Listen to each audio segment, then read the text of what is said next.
Hello and welcome to a brand new episode of the Nerdpocalypse podcast. I'm your host, Jay. I'm here with my co-host, Micah. Hey. And special guest, Demetrius. Hey, what's going on?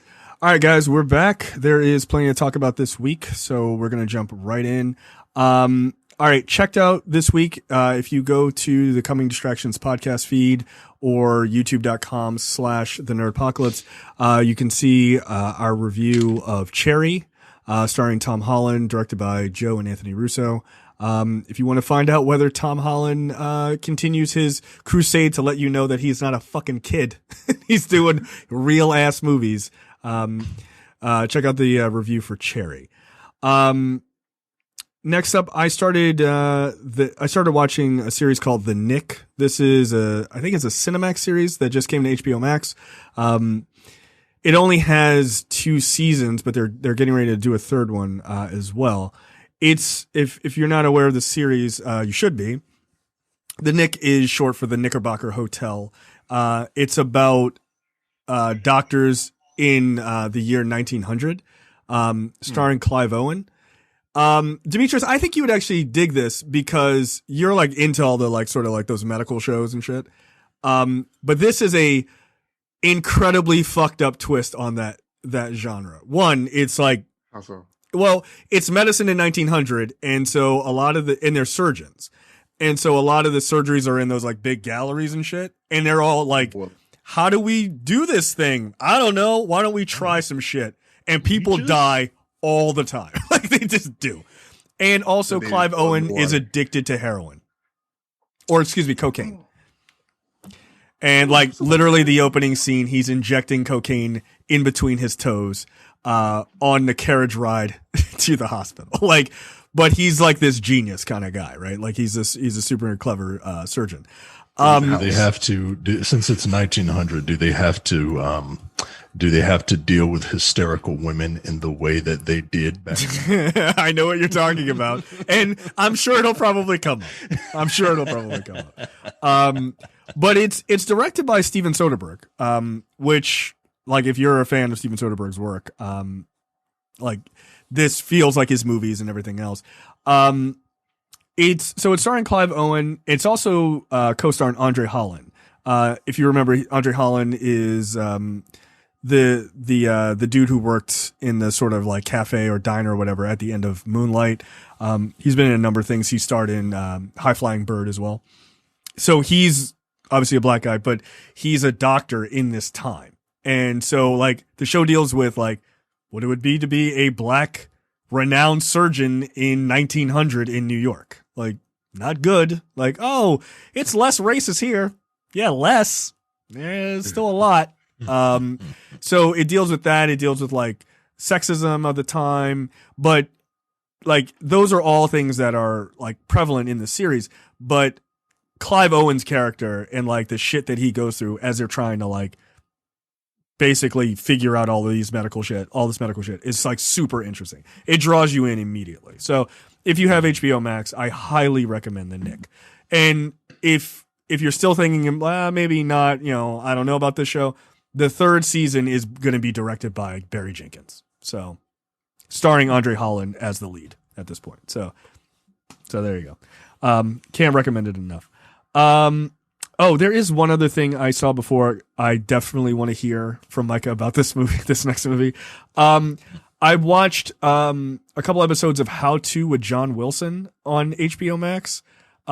It's just a journalist, I think, from the New York Times. He's like a camera guy, and he just goes around New York filming the most random shit that's going on in the city, and he's sort of dialoguing the whole time. And as his dialogue goes, he like picks a topic per episode. He's showing things that he's filming that like, fall in line with what he's talking about. And like they show literally people like ambulance workers pulling what you assume is a dead body out of a house and dropping the person on the stairs by mistake. Like, it's a wild show.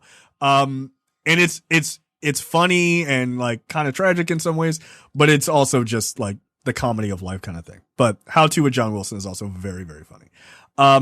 Now, Micah, tell us about how Rosamund Pike continues to be the best insane white woman in Hollywood. Yeah. So I watched a movie called I care a lot. It's a movie starring Rosamund Pike and Peter Dinklage. Here's the brief outline of the plot. Rosamund Pike plays this woman named Marla Grayson, who is a con artist who makes a living by convincing the legal system to grant her guardianship over elders under the guise that they cannot take care of themselves.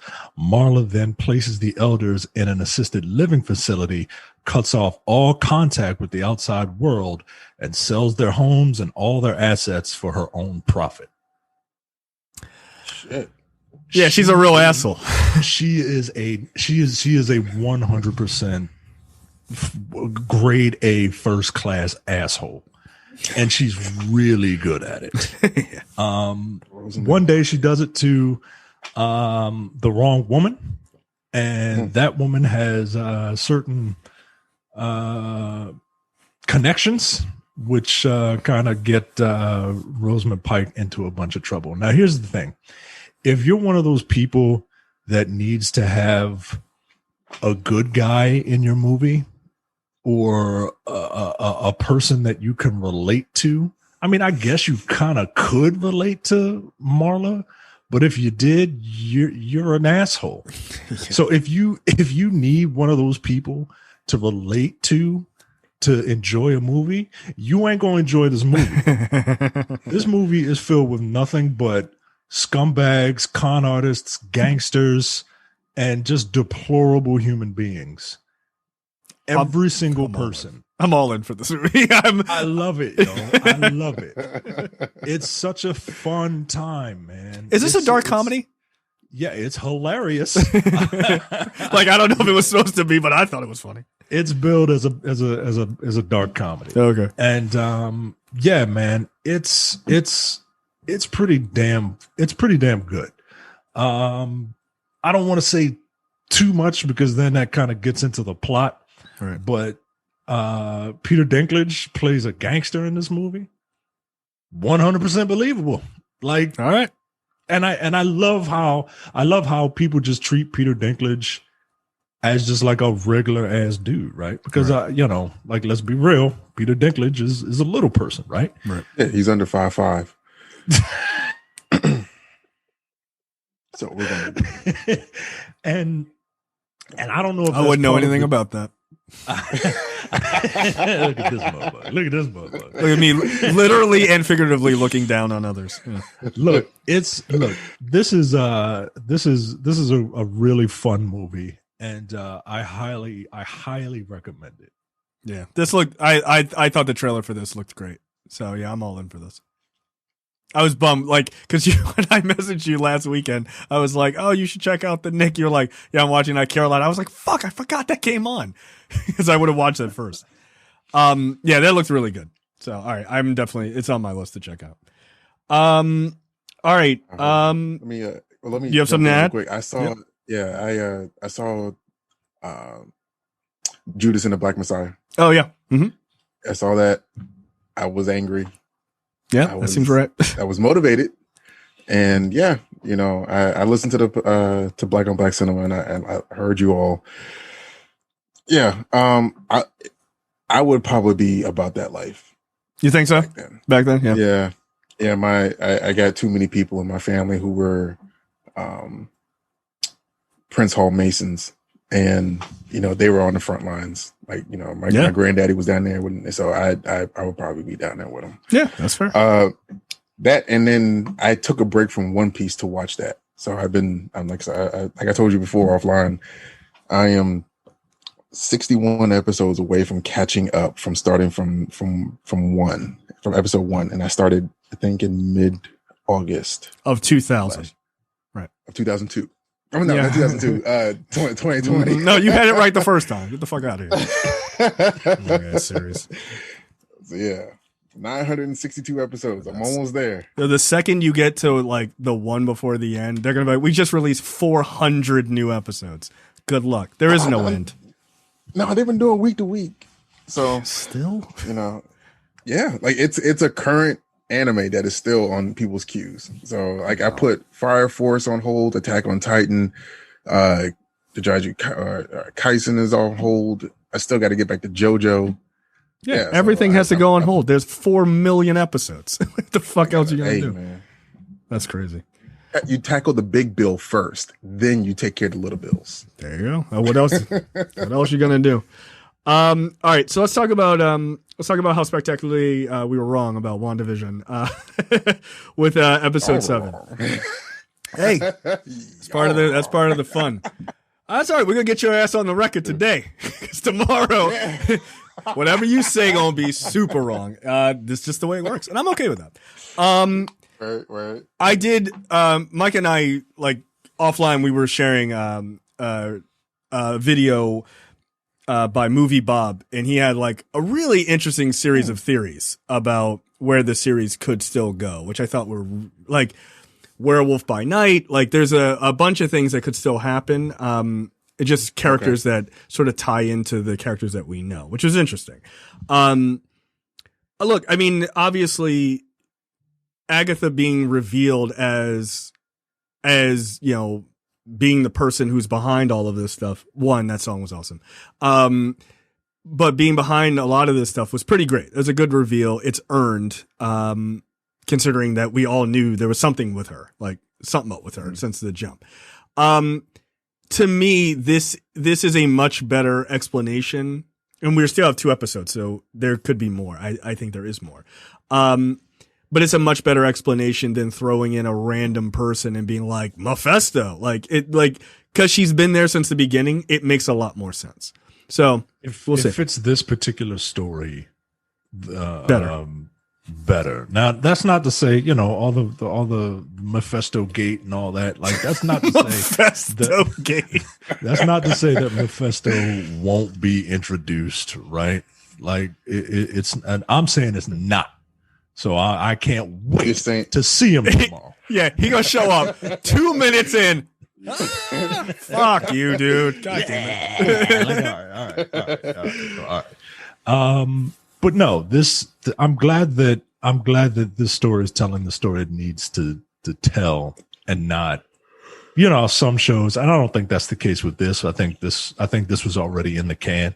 But you know how some shows, they do half a season, they take a mid-season break, they kind of evaluate what's going on, and then they kind of tailor the rest of the season to meet or subvert fan expectation. I'm glad that this is not doing that. Yeah. None of the Marvel shows seem they're going to do that. Right. I don't think any of them are going to do it, which is good. Because we don't know what we're talking about. Yes, so. Everybody's just guessing. Everyone's guessing, and that's the fun of it. Right. Like this episode was more of a this episode was more of a setup, I feel, for the big, you know, whatever big events are going to happen. So this episode wasn't. It was. I'm not. The most memorable thing is the last, you know, reveal, the last song, and like even the Modern Family gimmick isn't terribly memorable for me. Yeah, I agree. But the last few minutes of this particular episode are kind of what carry it. Yeah. What are your thoughts, Demetrius? Okay, I'm one of those guys that will just happen to be up at 2:30, 3 o'clock in the morning on a Friday morning to watch the show so that it doesn't get spoiled for me online, because I have those type of people on my feed. So I do, and then like I spend the next 6.5 hours listening to YouTube videos on one 6.5 hours on one 37-minute long episode, and you know, so I do dive deep into the theories and all that. And honestly, like I was waiting for the kids to disappear. I was waiting for them, like, because it's been like, as far as the comics are concerned, it's following a certain through line, you know, as far as the kids are being used to summon someone, you know, and seeing the Darkhold, you know, that was there, the book. It was like, oh shit, like, is that the Darkhold? Well, that's a good question. Like it's certainly a magic book. I don't know. Right, because like the Darkhold has two different types of appearances. Or well, it appeared in Agents of Shield, and also, and I didn't even fucking know that there was a third season to Runaways. So I got to go back and watch that because it was because Morgan Le Fay had it in Runaways. But it's got different appearances. And then someone else brought up, if you go back to Doctor Strange, those books that were on the wall, whatnot, there's like one or two of them missing. One's missing, yeah. Yeah, so it was just the one. So it was that one. But anyways, if this is the Darkhold, then in my mind, I think you can put me on the books. I think she's going to use the kids to summon, I think, is Mephisto.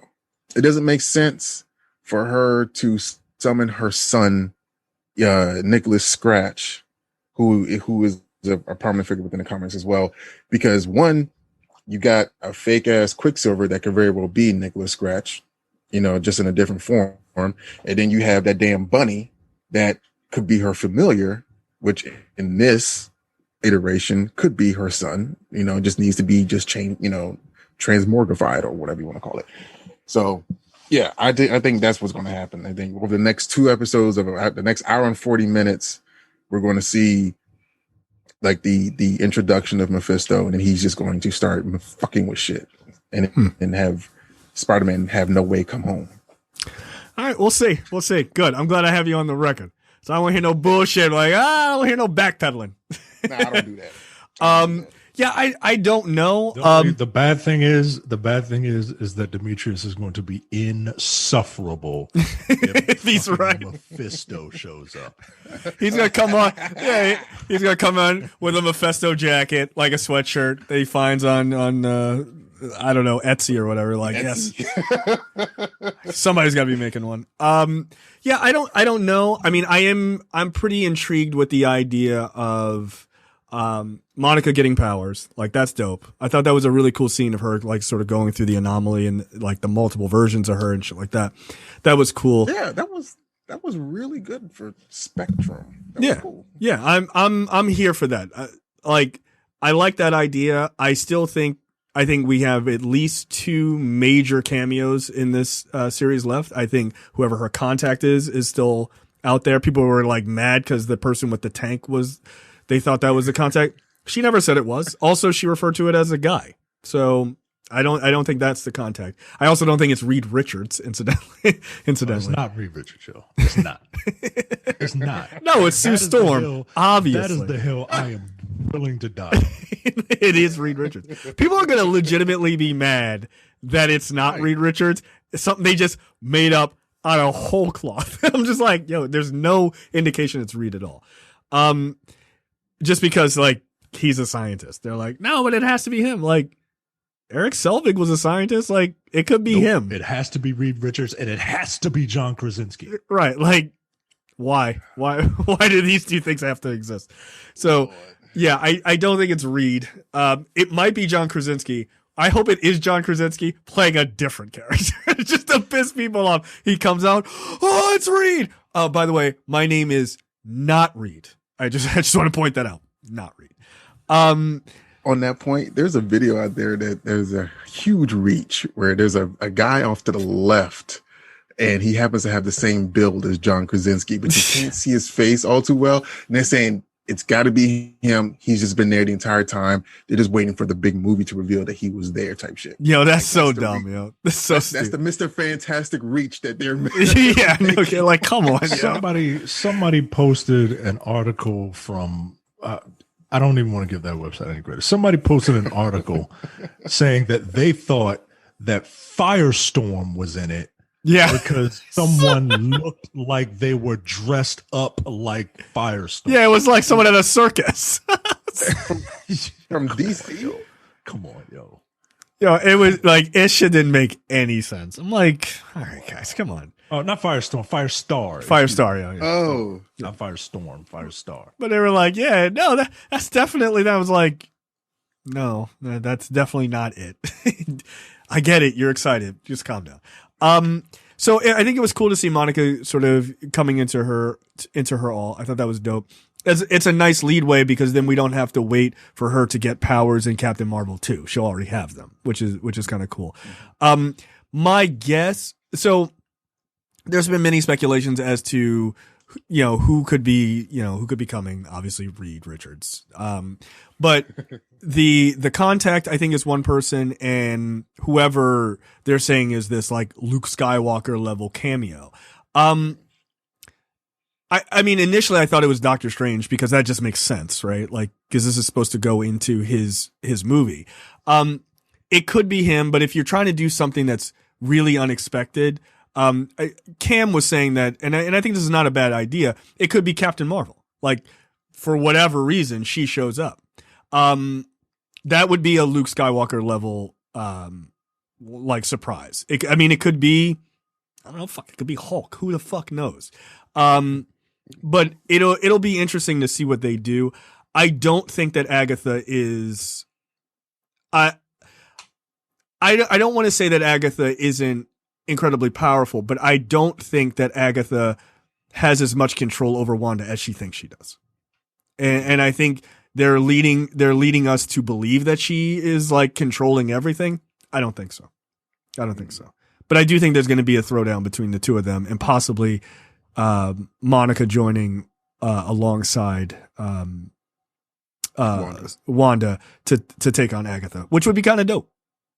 And then we could actually fully see Monica's powers. So 3 different colors. You got the blue, got the purple, and the red going. Yeah, and then you still got Vision. Right? Like with the gold. Like I could see a scenario where Vision gets manipulated by Agatha and is used as a weapon against the two of them. I could totally see that happening. So I don't know. I think episode 8 and 9 are going to be fucking bonkers. I think they're actually bonkers. So I don't think y'all discussed this, but I need to ask you all: what do you consider the twins? Like, do you consider them mutants because they are born with their abilities, or have they been born at all, or do you consider them enhanced? But then yet enhanced means that they got their abilities after they were born. I guess I look at them as just mutants, but I think what they're going. I shouldn't say I think they're going to do anything. I have no fucking idea what they're going to do. But if I had my druthers, I think what I would have them do is anybody who's touched by the hex has the possibility of being a mutant, not necessarily becomes a mutant, because I don't think like Darcy is going to become a mutant. Like, that doesn't make any sense to me, or have enhanced powers. But I think there is a chance that the hex goes global, and that's the way that they explain certain people just got triggered into, having this X gene, and they were triggered into having powers. It doesn't explain like older mutants, but I don't know. Well, I don't know if they even give a shit. They technically wouldn't be mutants then, right? Because mutants are born, they're born this way, right? Right. No, but I'm saying that they have the X gene, but it gets triggered because of the hex. Oh, that they already had it. Yeah. And that was what triggered it. Yeah. Like in humans. No, but in humans, Kinda. need the Terrigen Mist. Right, they need the Terrigen Mist, but right. But they have to have something in them in order for the Terrigen Mist to work on them. Because everybody exposed to Terrigen Mist doesn't become an Inhuman. Right. This is true. I think I sent it to the group chat at one point, but I'm just wondering if everything goes global, and I don't know, we still don't know what the original question or the original answer is. Are these two kids mutants, or can we call them mutants? I guess are they considered? I guess they're considered mutants in the comics. They can say the word mutant in the MCU now. Yeah, they can now. Okay. But then there's still the caveat that the X gene is triggered by puberty or heightened experiences of stress. In the comics, we can't live and die on the comics because they don't live and die on that in the series, right? So I don't know. I mean, it could be, hey, you're born with this, and something happens to you, and you're like, oh, fucking magic powers, and they could just hand wave that away for this iteration, right? To just get started, and then they formulate some, more serious theory as time goes on. But I don't know. My only thing is I don't know how you explain mutants like Wolverine or Professor X or Magneto having powers before this. Maybe there are just a few people who did, and everybody else gets triggered that way. But that seems like kind of a hokey way to explain it. So I'm sure they've thought of it, but I don't know. I would love to see this be. I would love for Scarlet Witch to be the linchpin of the creation of mutants, since she was the linchpin of destroying most mutants in the comics. Like, just play it the other way. I think, but isn't that what the Eternals was for? To introduce why we have the X gene in the first place? Yes, arguably. So I don't know, because that has to play into it too, right? So right. maybe the Hex doesn't go global, and they don't use that as the explanation, and they use the Eternals. I have no fucking idea. And spoiler alert, neither does anyone who's making a YouTube video. They don't have a clue. Everybody's making it up. They're making it up, right. And that's what's fun. I know that this is just of my own thoughts, just because I know that WandaVision was supposed to be the second Marvel show to come out, whereas Falcon and Winter Soldier was supposed to be the first. Yeah, and they had to switch the order because Wanda was more done than the other one. So I don't know, man. Like I'm just sitting here thinking, like, damn. Like, so you think, is that your official stance, that you think the Hex is going to go global? You don't think that they will destroy the Hex? I think that the Hex will be destroyed. I think Wanda's going to freak out and just expand it, and it just hits everything and then, dissipates or whatever. Like, I don't think it just stays around the Earth forever, but like you don't think it will implode? You think it will just explode to the point where it's just like hits everybody? Hits everybody. She did that. She did that in Age of Ultron. Yeah, she was able to, right? Yeah. Soon as she realized that Pietro was done, she exploded and all. Yep. So I could see a scenario where she thinks Vision is dead, or Vision dies again, or whatever, and she's just like, "No, her kid." Oh, even worse. And she's like, "Fuck this!" Like, I could totally see that happening. But honestly, I don't know. Look, next week or tomorrow, as we're recording this, tomorrow, the episode could start and be like, the anomaly is over. All right, like we put that shit in a box. Next question. I'm like, all right, well, you got me. So I have no idea, but I think it would be a cool way to explain the X gene, like in it being triggered in people who already have it. So, but who knows? All right, what's happening tomorrow? Galactus is coming. Galactus. That's us. Galactus is coming. Yo, somebody legitimately sent it to someone Mike and I know. Was like, they thought that Galactus was the one pulling all the strings. It's like, Galactus pulling the strings? I think you notice. This nigga's huge. Yeah, that don't make no sense. That's a terrible theory. On the strings, it wouldn't be no more strings left. Yeah, right. He hungry. He don't care about what's going on this planet. Right. Oh, hold on. Let me find out the machinations of a fake town in New Jersey. Like, I don't give a shit. What's New Jersey? Is that a dessert? Who cares? Like, calcium. Yeah, like that's all I cares about. Yeah, I think you're gonna see a throwdown between Agatha and Monica for a little bit. In the next episode, yeah, because like a little precursor. Pietro came in. I was just like, Snoop was gonna snoop, bitch, and then we cut to Monica, and she's got the purple eyes. Mm-hmm. Yeah, that's right. I don't know. So Monica might be in danger. So now Reed Richards has to come in and obviously the anomaly and pull her out. If an arm comes through the anomaly and grabs her, I'm turning that series the fuck off. I will make an entire series of YouTube videos of how the MCU is dead to me. Like, get the fuck out of here. Yeah, I don't know. I mean, I guess one of my other questions that probably needs to be answered is when Agatha's like, it's Agatha Harkness, happy to meet you, dear, finally. Like, when she says that, and then like you see Wanda's eyes turn purple or what have you, is that the first time she controls Wanda, or has she had control of her all along? Right? Because there's no indication that she has had control of her all along, which to me leads me to my other theory, which is Agatha is not as in control of things as she thinks she is. I think things are going to kind of backfire for her. It's Mephisto. I think Agatha realizes.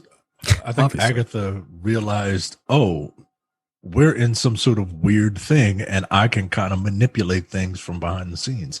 I think she. You know what? I don't fucking know, dude. I don't know. I don't know. Wild That theory. answer in my mind that I think is going to happen. Well, tomorrow is going to be like all exposition. It's going to be like, this is why we did this. This is why this happened. You know, it's all coming from Agatha because we got it. Because this is the setup for the hour-long CG fight that has more CG than Endgame apparently. But yeah, no. Agatha gives all the exposition. Wanda breaks out of the trance, looks for her kids, realizes that they're not there, and then that's when shit goes down. And then, you know, we start to see people like come out of the woodwork to square up for the last episode. That's what I'm thinking. All right. You guys are all wrong. It's going to be Galactus. First 5 minutes. They're going to pan out the space. And here comes this big hungry nigger. No, Mephisto's coming. And when Mephisto comes, Johnny Blaze ain't far behind. I like that idea. That would be so dope. He was a Ghost Rider in this movie. That would certainly be a fucking thing no one saw coming. Like that would be dope as shit, though. Yeah, I wouldn't be mad about it. I really wouldn't be mad. I'd be like, oh man, it's Mephisto. Oh shit, Ghost Rider. Oh yes. Like, that's fine. That's fine. The one thing I will say before we move on that I do find really interesting about this series, amongst many things, they are not doing what I thought they would do, which is I thought in Doctor Strange 2, they would try to explain why like vampires and witches and that kind of thing exist. Like maybe that was like a multiverse kind of thing. And like, you know, a rift opens up. And so those, you know, those kind of beings exist now in the normal world.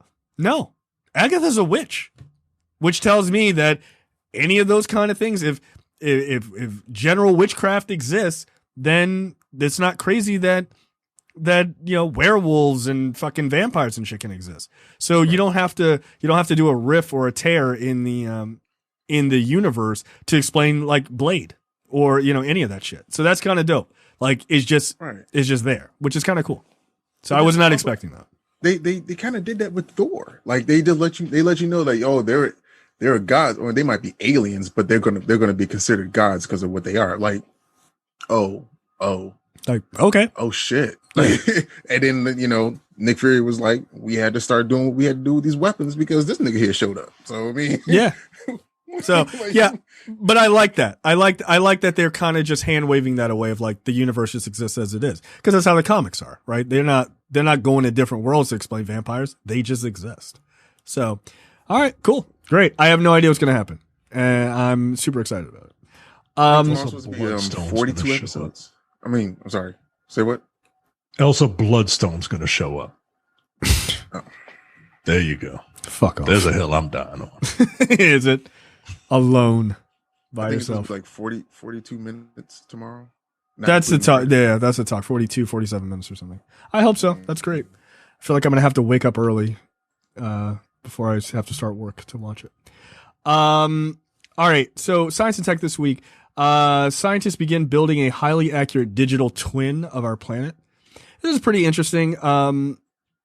Folks in the European Union launched 2 ambitious programs, one called Green Deal, the other one called Digital Strategy, where they're starting mid 2021 and expected to run for up to 10 years. During this period, a highly accurate digital model of the Earth is being created, a digital twin of the Earth, to map climate development and extreme events as accurately as possible in space and time.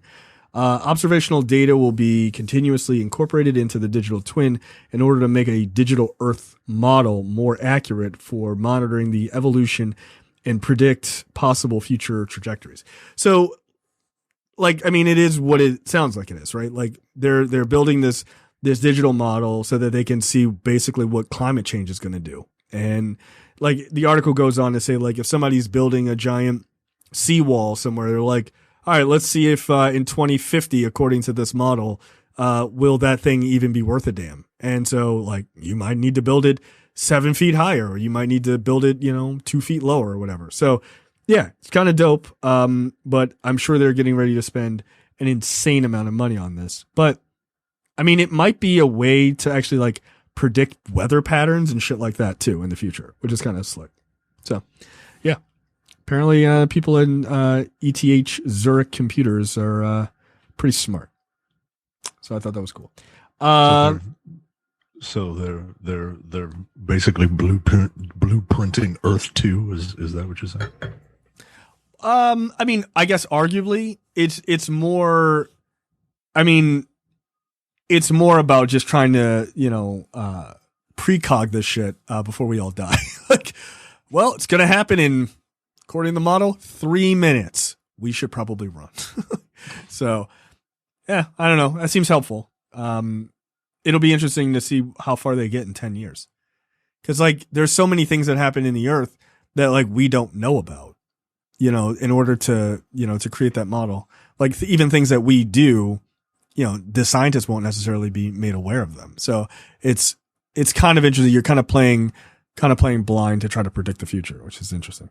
So, I don't know. Lightning round this week, Micah. The Halo show that was going to be on Showtime is now going to be on Paramount Plus, the new streaming service coming in next week. What? Yeah, I think it's coming out like March 4th or something like that. The show was going to be on Showtime, but it's going to be on Paramount Plus.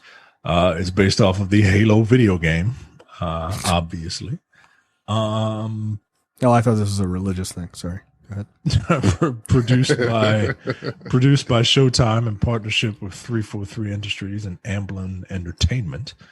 The series is in production. The series production in Budapest will premiere on Paramount Plus in Q1 of 2022. Wasn't Mike Coulter in a Halo like movie or series or something? He was in a Halo game. Halo 5.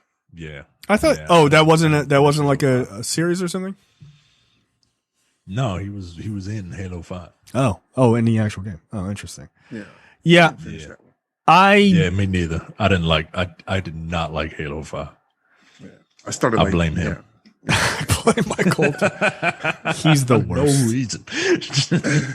Just blame that poor man. Dude in person on that date that I ran up on him. Hey, get the fuck away from me! Like, all right. And I was like, no, you won't take this picture with me. He's like, what picture? And then and I was done. I was like, holla. Get back here with my my date. Yeah, look, that's fine. Is Halo enough of a thing that people are excited about? Yes. Yes. Yeah. Yes. It is. My balls tingled a little bit when you said it, and I was like, oh. Ooh. I mean, it's very nice to know that my dulcet tones saying Halo get your balls to tingle, but I don't need to know that. Do you guys want to? Yeah. I could just sign out. You guys can just stay if you want. Yeah, Talk dirty to me. Halo. Hey, I mean, look, Halo. You like aliens? Yeah. Well, then you'll probably like Halo. I mean, like I feel like. I feel like this is probably a series that could be fun. I mean, there's talk that I read an article today that Paramount Plus or Viacom is dumping $5 billion into, or increasing the budget for Paramount Plus to $5 billion. I have to imagine Halo is going to be, they're going to try to do this like prestige television. I hope so. Look, Halo is they're you like the idea of super soldiers? Well, yeah, that's what the Spartans are, right? Like they have their kind of augmented and then born and bred. It's like Aliens meets Starship Troopers. Okay, that's fair. And there's some stuff here, like they're starring Pablo Schreiber.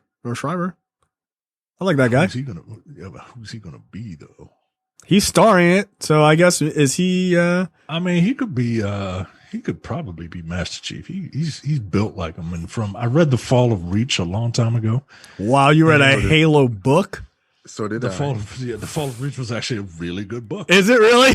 Wow. It is. Wow, you guys are fucking nerds. Oh, look at that Halo book. Wow.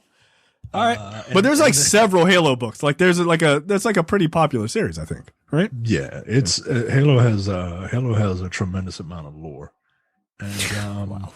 And even some of like the best game, The Fall of Reach or Halo Reach. Halo Reach. Yeah, Halo Reach is about the fall of Reach. Spoiler alert, everybody dies. Yeah, everybody dies, yo. Like it's really cool. And yeah, I'm actually very much looking forward to hearing about how good this is because I'm not buying Paramount Plus. Yo, there's mad Halo books. What the fuck is going on over there? Wow. Yeah, where you been at? I'm not reading. It's kind of my thing. Not reading. Wow. Yeah, there's quite a few of them. Transformer. Get out of here. Yeah, that's right. Want to read? Yeah, that was their first book. The Fall of Reach was the first one. You missed out on the Shadows of Reach. Idiot. Yeah, look at all this good stuff in there. Reach what, in high school? 2001. Come on, like 2000. 2001 Yep. is this. Yeah, I'm sure. Yeah. Wow. I used to get my ass handed to me in that game. I played a lot of the original Halo. I was not good, like at all. Yeah, that's cool. Look, I don't understand like what in my brain would possess me to get Paramount Plus, but they're really trying to push me to get Paramount Plus. Like, there's a lot of new like shit. I'm like, I would watch that, but I don't have time to watch what I have. I do want to check out some of that Star Trek stuff. Like, I haven't been able to watch any of that Star Trek stuff, and I would really like to check it out, but I don't know. Star Trek's gonna be on Paramount Plus, and it's no longer on CBS All Access. No, it's the same thing. CBS, yeah, it's the same CBS is kind of being folded into it. Paramount, Viacom, CBS, BET, MTV, all those people are under the same conglomerate. Yeah. And they're going to, so you know how HBO Max is owned by Warner Media? Because Warner Media owns, right. Yeah, so they're same thing. Right. Instead of calling it WB Plus, they called it HBO Max because HBO has, more of cachet than Warner Brothers. Right. Well, they're doing that with Paramount, right? Because the CBS All Access makes you think about like JAG and NCIS. And I'm not paying for that. And the Big Bang Theory. I'm not paying for all that. Big Bang Theory is on HBO Max. Ew, gross.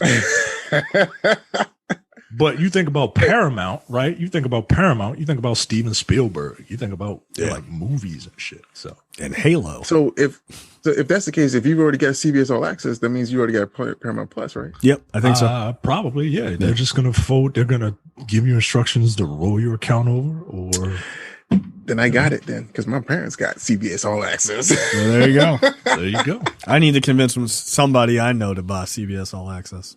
Come on, man. You should get it. It sounds awesome. And then give me your login. Come on, help me. Watch Young and the Restless. Ugh. That's got more episodes than One Piece. Get the fuck out of here. How am I supposed to start? Oh yeah. No bullshit. That would be wild. Like, here you can watch all 70 years of it. Like, I'm good. I don't have that kind of time. But yeah, look, that's cool. Good for Halo. Yeah, there's a lot going to Paramount. We'll talk about Paramount Plus at least 2 more times. So there you go. Next up. Spike Lee has been set to produce a period action feature called Gordon Hemingway and the Realm of Cthulhu for Netflix. Stephen, STFON. Sure. Come on, white people. What are you doing? Stefan Bristol will direct the project based on an original screenplay by Hank Woon and Frederica Bailey. It's set in East Africa in 1928. The story follows roguish black American gunslinger Gordon Hemingway, who teams up with an elite warrior princess Zenebe of Ethiopia, my people, I think, to rescue the country's kidnapped regent from an ancient evil. Cthulhu, of course, is the famed cosmic entity creation of H.P. I'm a racist. My cat is named Nigger Lovecraft. Lee's The Five Bloods producer Lloyd Levin and Beatrice Levin are also on board, while award-winning visual effects company Goodbye Kansas will lead the visual effects. I've never been too much into Cthulhu. Like, I don't hate it, but you know, I could take it or leave it. Did Lovecraft Country change your mind on that at all, or no? Lovecraft Country was great. But I don't like, this has to be really, really good for me to stick around. Like, I'll watch the first episode just to kind of get a feel for it. But if you don't get me by the first episode, there's no point. Okay, that's fair. I don't give, shows multiple, like, well, you just got to give it 4 hours of your life. Yeah, I know. No, you got to get me in the first hour, 2 at the max. Like, if I'm like, the ending of that first episode was pretty good, but like, if you don't hook me in the first 2 episodes, I'm out. You got to have a lot of goodwill built up for me to give you that kind of extra time. I think 4 is just like it's a good. I think 4 episodes, whether they're an hour or whether they're 30 minutes, is enough to tell you, what a show is all about. Because by that time they got their rhythm. And if they don't have it by then it's not going to be got. Nah, yo, you got to have a hook or something. Yeah. In the first episode, something has to get me to watch that second episode. Well, like that was me with the Nick. I was like, oh, this nigga's injecting cocaine into his foot. Got it. I'm all in. Let's see what happens. Like, is that why you don't like feet? Part of it. I just assume everybody injects cocaine into their feet. A bunch of lunatics. Yo, she injected cocaine directly into his dick at one point. Like, it was insane. Oh. What? He decided he was going to try to quit. And she was like, I can't find a vein. He was like, here's one. It's like, don't do that. Don't do that. But my wife and I are watching it, and we both did the exact same thing that you're doing right now on the couch. Like, Jesus Christ, don't fucking do it. I was like, yeah, well, you know what? That's what drug addicts do. They inject drugs into their penises. All right. Yeah, look, it's an African set Cthulhu series.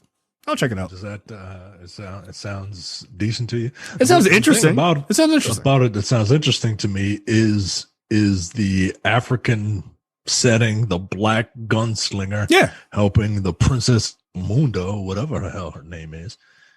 And the fact that Spike Lee is producing it lets me know it might be a little bit more than just like ridiculous fodder, and it might actually have some like something serious behind it, which I'm kind of interested in. Much like Lovecraft Country, right? Like, yeah, it was fun and great sci-fi and all that other stuff, but it also had like real meaning and shit and like real topics. So that's what interests me. All right, next up. The character of Easy Rawlins is getting his own television show. Yes. Amblin Television is teaming up with author Walter Mosley to bring the beloved character from his best-selling books to the screen. I did not know that this character was a book, a creation of like a series of books. I didn't know that either. I mean, I've seen Devil in the Blue Dress, which is a great movie. And the Easy Rawlins character is great. But yeah, I didn't know that was like a recurring. I didn't know that. I didn't know he was like Alex Cross. Right. You know what I mean? Of the 1920s or whatever. Yeah. But I'm cool with it. That sounds dope. Yeah. Why not? Let's get more black people in things that aren't, nonsense. Us getting beaten to death. I mean, it's nice. I mean, I don't mind that stuff, but like, we can be private investigators also. Yeah. So yeah, I like a private eye series, right? Like I'm digging that Perry Mason series. Like it's really quite good. So same idea. Yeah. Last up for yours truly. Henry Cavill is teasing a role in Mass Effect. Garrus. I should probably open that. Garrus. I think while Garrus is my favorite character, I think Henry Cavill got enough pull that he could probably pull off Shepard. Nah, yo, he's the Toad, right? What's the big Toad guy? Oh shit! Like as handsome as he is. That dude's face is way too pretty. No, he's got to play the Toad. Like he's just the voice for the Toad Man. What's the Toad Man's name? Oh God, one of them's name is Rex. Rex, that's his name. What's the species? What are they called? Oh Jesus Christ! I know the genophage kills them. Fuck, you gonna make me look it up. I'll look it up. You talk about your go. I put this on the lightning round for you. Go ahead and jerk off about Mass Effect being the greatest ever. I mean, look, do you like Star Trek? Because that's what Mass Effect is. Mass Effect is Star Trek without all the fucking philosophy. Krogan. It's Krogan. Thank you. Yeah. And it's who don't like Mass Effect? Like every person that has played Mass Effect gets into it. I played a little of Mass Effect 2, I think. I enjoyed it. I thought it was good. You should play Mass Effect 1. My computer that I was running Mass Effect on was like the biggest piece of shit. So like it didn't run very well. I was like, this would be cool if my computer wasn't garbage. So yeah, I'm fine with it. So if you follow Henry Cavill on social media, you'll notice that the actor's a big gamer. He's even built his own gaming PCs. I mean, that doesn't take a genius or whatever. That makes The Witcher something of a dream project for the Justice League star. But could he have another video game adaptation on the way? While sitting in the makeup chair on the set of the Netflix series Cavill, which I still need to watch. I haven't sat down to watch that yet. I think you would like it. Yeah, you would think that I would be the first one to watch it, but yeah, you played the game. I never even played it. Neither have I. See those red books down there? Those are Witcher books. Like I really enjoy it. Right next to all your Halo paraphernalia. It's next to a Star Wars book. Sure. Oh, thank you. I keep the Halo paraphernalia up here on the desk with me. Sure. I just got helmets. So it didn't take long. It didn't take long for Internet Sleuths to do some digging, and they've made out words like Cerberus, Reaper, Geth, and Talizora on the blurry pages below. That may sound like a bunch of gibberish to plebes, but unless you play Mass Effect, you know that those words are all related to the hit video game series. I could see him pulling off a Shepard. Yeah, he's got. I mean, he's a leading man. Like he ain't play. I personally think he should play a Krogan, but that's just me, just because I'm a dick. But even if they might steer clear of the Shepard story, right? Because we've seen the Shepard story. Oh, I see. They're about to re-release the trilogy. I'm buying that, by the way. I really want to play this game, and I finally have a system I can play it on.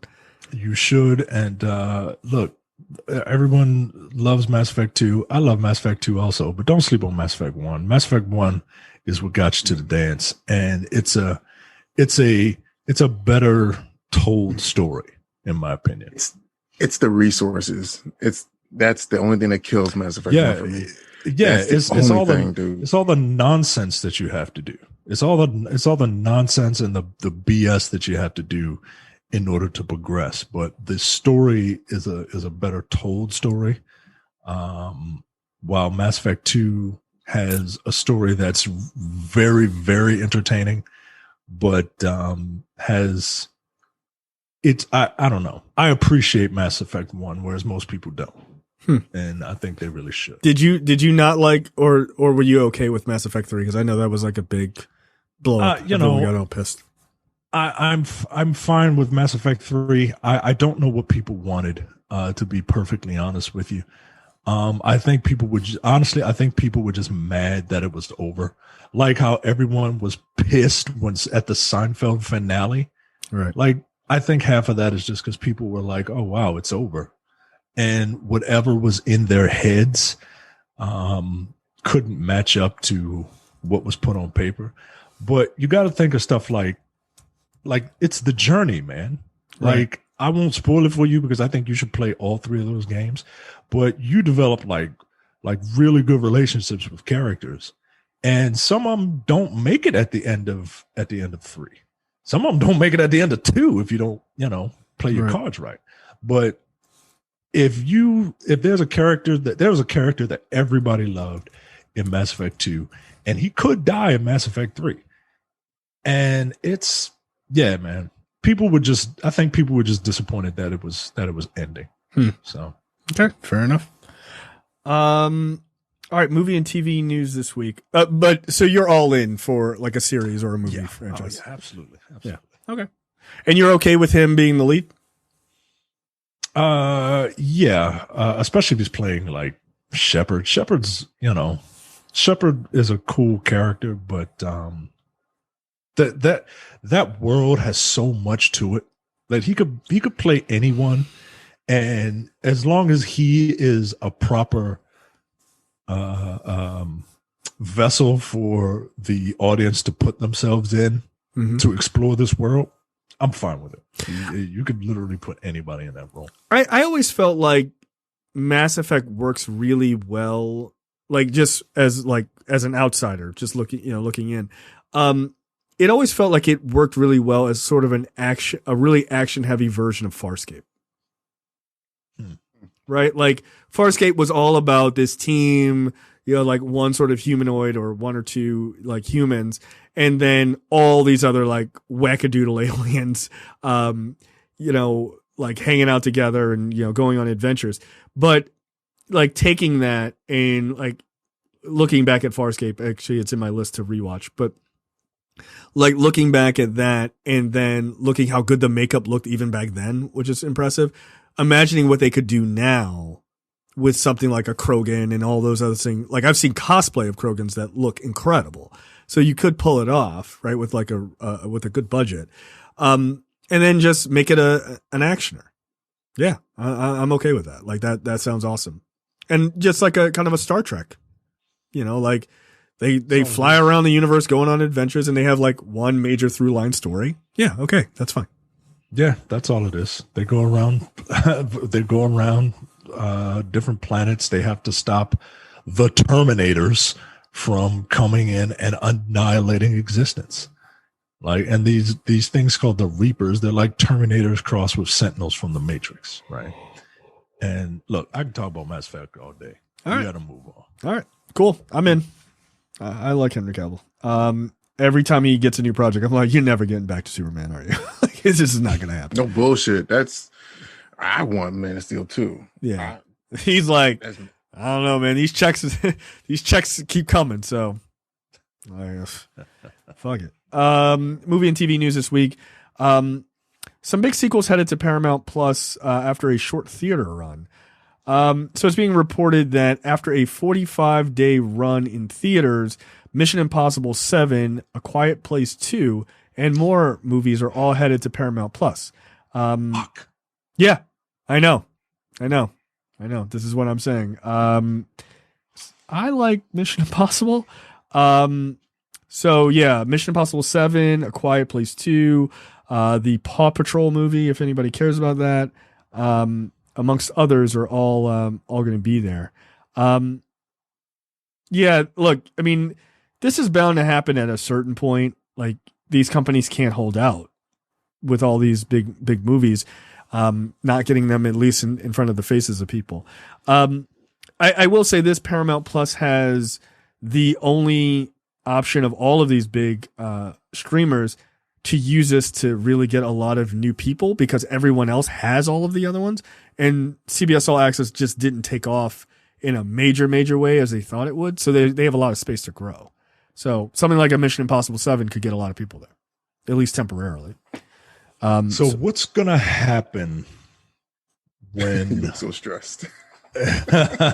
No, this not about this. It's just I'm stressed about life, bro. What's gonna happen when things get back to normal, right? Do you think these companies are gonna be like, hey, Mission Impossible 8's coming out, and then 45 days later we'll put it out on Paramount Plus? I don't think so. Or do you think they'll just that was a pandemic shit, and right? like, That's what don't get used to this shit. Right, that's what I'm thinking. Like, get your ass back in the theater for $28 a ticket. Like, knock it off. Fuck that. Oh man, that inflation gonna be so stupid. Oh, dude, they're gonna hit people super hard. Like, oh, you back? Right. Come on in. You know how much money we lost? These tickets are $38 a pop. You know I actually had a job at the AMC Mazda Gallery theater in DC, where I had to like basically disconnect the power from the audio racks on all seven of the theaters they had there. They're ripping that out, and I was thinking like, damn, like I just saw Deadpool 2 here. Like this is like reality. I saw the last Star Wars movie there. I mean, are they getting rid of the entire theater, or are they just they're upgrading? Gutting it. They're upgrading. I mean, not upgrade. They're gutting it out. Like it's gone. Like the theater's gone. I heard some rumblings that they're going to completely gut out that whole mall too. I mean, look, I mean, AMC is losing a lot of money. I mean, they're gaining money back now, thanks to like Wall Street bets and shit. But yeah, I just don't I don't know. I mean, it's a gamble putting something like Mission Impossible 7, only giving it a 45-day run before throwing it up on your streaming service. Look, I really love those Mission Impossible movies, man. Like, I really do. But I'm not risking going to a theater to see it. Like, I don't even know when it comes out. But unless it's around Christmas time, it ain't gonna be me. Fuck that. Read that later. Later on that. You're laying the seeds down for all your excuses now. Nigga, I'll be vaccinated by the time Spider-Man can't get home. I'll be fine. Mr. I got a kid. Yeah, no, I know. Child gonna be vaccinated? I'll be going to an early screening, a very early screening for that one. Very early. Nah, fuck like, that. What time they open? 7 a.m., noon, whatever. I'll be there for that one. Don't come sit next to me. Nah, I gotta see. If they're releasing Spider-Man in December, that means when does Black Widow come out? They are saying May. It ain't coming out May. Yo, it ain't coming out May. It ain't coming out. They're saying, I saw it now that they're waiting for like the next month to see how things go. Oh, you can wait the next 2 months. Move that shit. I'm not even sure Spider-Man comes out then. I'm not even sure it does. People don't want to get their act together. Right. They don't. He's like, oh yeah, we have everyone vaccinated by the end of July. And then conventions are trying to come back now too. Like okay. Nah, yo. You just throwing good money after bad. Like, no. Corona conventions? Yeah, they're already filth pots anyway. Are you kidding me? This is true. But what I think is happening is that they have to try and promote as much as they possibly can so that when it's still a thing that they can't do due to the pandemic, then they can cash out on their insurance policies like they did last year. Well, that, or they can at least keep people still interested, right? Like if you keep your venue or your whatever, your concert or convention in the minds of people, in the front of the mind of people, then at least, even if it gets postponed, people are like, oh yeah, remember, right? Like you could still talk about it. But I don't see Black Widow coming out in May. I don't see Spider-Man coming out in Christmas time either. Nope. But Disney is going to be fine. They got more money than they know what to do with. They got nothing but billion-dollar properties just banking. Because the second theaters are open, and they release it, they're getting all the money. WB had to do that shit with Wonder Woman because they knew what they had. They knew what they had, dude. They knew what they had. You ain't gonna convince me that people at WB was like, nah, this is really good. Nah, yo, they knew. Remember all those stories? Oh, this is the first major blockbuster to come out. What's gonna happen? Yeah, Warner Brothers like, we good. Don't worry about it. Don't even worry about it. We'll be just fine. You said it, and I think me and Michael looked at it like, yeah, no, like, they knew exactly. Yeah, that's what it meant. Yeah. They knew exactly what they had. Get the fuck out of here, yo. Look, these companies, when you do enough screeners, you know when the screeners come out in like normal times, not now, because now it's a little weird for screeners, but normal times. No, if you get a screener and they're like, oh, don't release the review until like 9 minutes before the movie comes out, it's a piece of shit. It's a piece of shit. They know, and they know it because they don't want reviewers fucking it up for them before they get their money out of that first weekend. They know what they're doing. So, yeah, I guess I will see Mission Impossible 7 some way. That's all I'll say. I'll see it. I will probably get, my guess is I'll probably get Paramount Plus for a month. Because they have like they got a $4.99 ad supported one. Can I watch Mission Impossible without ads? What? Get Yeah. the fuck out of my face. Right? Like, I'll probably end up getting it because my wife is a big Frasier fan. So love Frasier. and I see there's a Frasier revival. So don't get the $9.99 a month one. If you got to watch a Frasier revival, make her watch commercials. That seems fair to me. Yeah. So Paramount Plus, I mean, they're throwing a lot of money against towards their stuff. I guess they're saving money because they just canceled the Twilight Zone reboot after 2 seasons. Anybody watch that? no, because it was on CBS All Access. Yeah. That's what's messed up. Like, This probably could have done much better. yeah, it could have done better on something that, wasn't like old people all access. You know what I mean? Like, Micah, they have all the episodes of Jag on there. And I Dream of Jeannie or whatever. Fucking bullshit. SWAT's pretty good. I think y'all will enjoy SWAT. Is that which one is that the one with Shamar Moore. Nah, I wouldn't enjoy that. No, yo. No, I don't think I do. No, I don't think I will. No. Okay, Cat. Yeah, I just he's got a cornrow wig in that one too? Like No. I can't. It's pretty. y'all remember the SWAT movie? I do. Yes. Yeah, it had Hawkeye in it. Farrell? And Hawkeye was in it. And Hawkeye with Bullseye and Hawkeye and Sam Jackson. Oh, that's Nick right. Fury. It was the worst part of the MCU franchise. Yeah, that was not a great movie. But I did see it in theaters. I saw. Look, it came out in like the early 2000s. We all know that the 2000s were just the worst time ever. LL Cool J was in that movie. Yeah, deepest bluest. My hat is like a shark's fin. That guy. Yes. Rapper extraordinaire. For us, by us. And a Gap commercial. Yeah, that SWAT movie wasn't good. Jeremy Renner got his head knocked off by a train at the end. What a way to fucking die.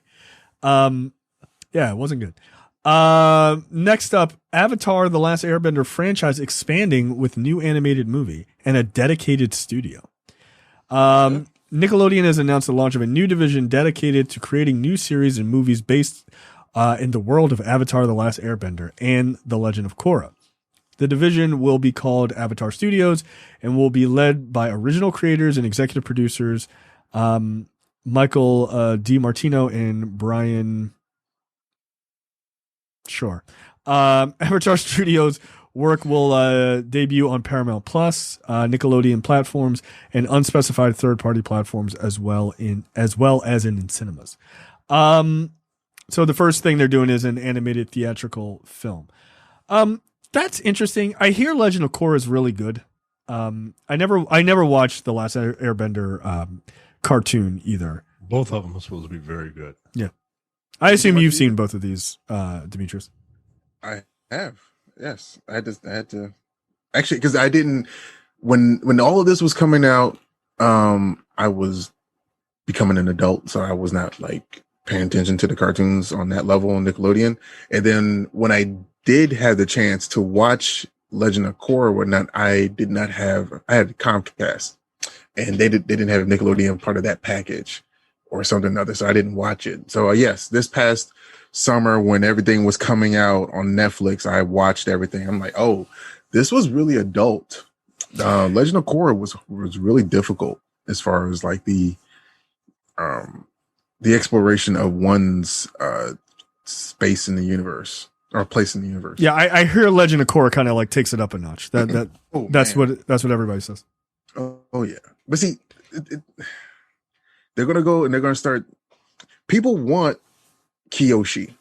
They want Avatar Kyoshi because in all of the books and all of the manga and every piece of literature that you've seen that's got Kyoshi, and she was just out there just to, like she was out there to kick ass and take names, and she didn't care about names at that point in time. Like she was all about getting the business done, But now I think they're going to go back to Aang as an adult, and I don't really care. Personally, I don't, because Legend of Korra moved forward in the time frame.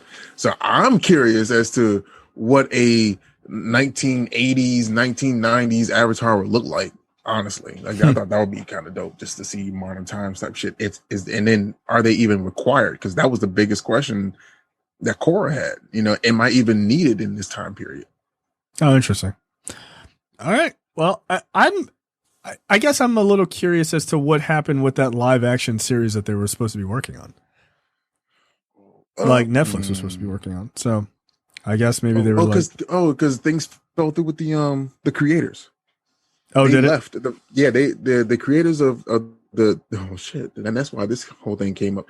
Yeah, the talks fell through with the Netflix executives or whatever, and they walked away from the project. Oh well, there you go. And yeah, because there was supposed to be a sequel series to Korra, and or at least something like that. And then it just fell through. Now months later, we're hearing this news. All right. Well, I mean, look, hey, whatever makes fans happy. That's cool. I mean, people seem to be pretty happy about it. So, good for them. All right. So there you go. Expect some more Avatar stuff. And that's cool. That's the original creator. So it won't feel like wildly different or anything like that. Which tends to happen with those kind of things. Next up, Hulu is making a limited series, an 8-part series about Mike Tyson's life called Iron Mike, but it's an unauthorized series. Apparently, it's done by the team who did I, Tanya, which was very good. If you haven't seen that, about Tanya Harding, it will the 8-episode series will explore the wild, tragic, and controversial life and career behind what the streamers call one of the most polarizing figures in sports culture, heavyweight champion Mike Tyson. Unfortunately, they didn't check with this dude, and he was like, yeah, I'm not pleased about that. He says, quote, Hulu's announcement to do an unauthorized miniseries of my life, although unfortunate, isn't surprising. The announcement on the heels of social disparities in our country is a prime example of how Hulu's corporate greed led to this tone-deaf cultural misappropriation of my life story. Mike Tyson did not say that. No, he did not. There's no way. Get the fuck out of here. But I can see him having that sentiment, though. Oh, 100%. Absolutely. But no, there's way too many syllables in those words for Mike Tyson to say that shit. Yeah, I'm like, no. Mike Tyson's PR person was like, let me write this for you. How mad are you? Yeah. Says to make tell Hulu that I will fuck them till they love me. That's what Mike Tyson right. Tell them I will eat their kids. Okay, so we're gonna say misappropriation of your life. Got it. He says to make this announcement during Black History Month only confirms Hulu's concerns for dollars over the respective Black story rights.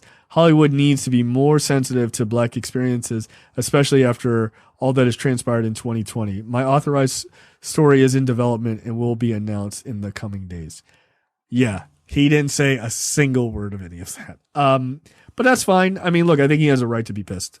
I wouldn't want an unauthorized version of a story of my life either. Like, fuck that. Yeah, because they're gonna get into the salacious, right? Like they're gonna talk about and look, I'm not saying that when you're talking about someone's life you can't talk about the bad shit, but I don't want them to focus solely on the bad shit.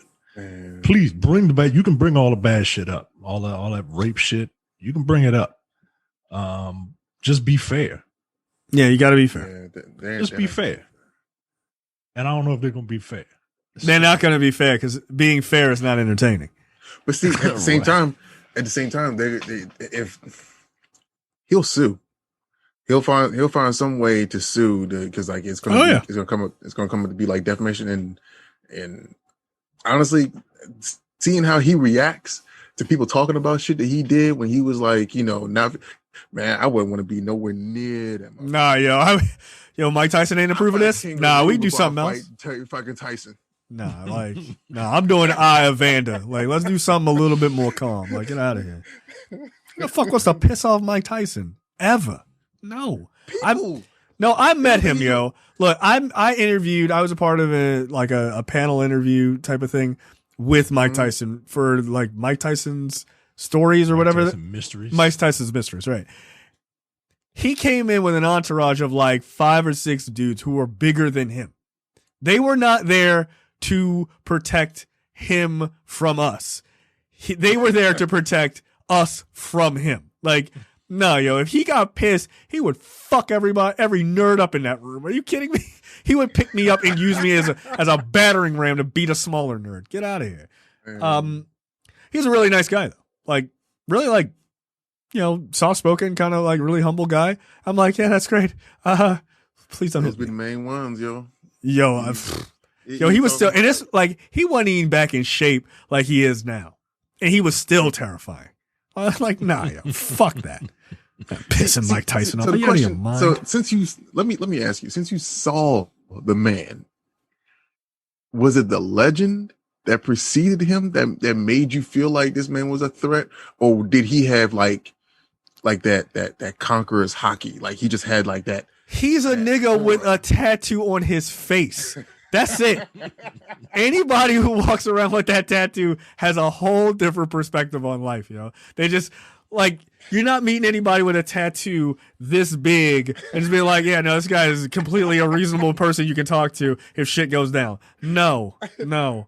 So it don't have to be a legend. If I never heard of him, I'd be like, this is not a person I need to fuck with. This guy makes different life decisions. Like, his choices in life are wildly different priorities, man. This motherfucker is elected to start looking like Two-Face, yo. Yeah, like, nah, I can't do it. No. If you walking down the street and you see another dude walking with a Mike Tyson size tattoo on their face, you cross that street. Like, it's just not worth it. Like, get out of my way. You right. You got it, dog. You got it. You got the whole sidewalk. Let me get the fuck out. Nah. Nope. No, but he was a super nice guy though. He was. And he was like really happy to talk about the show. But like his story is just fascinating, right? Being the champion at 19, having every bit of pussy and drugs and money thrown at your face, then going crazy and having a tiger in your house for a while. Like, he was fucking insane. And then I forget that he was that young, man. He was 19, dude. 19 with like, here's $20 million. People are like, oh, I can't believe he was acting crazy.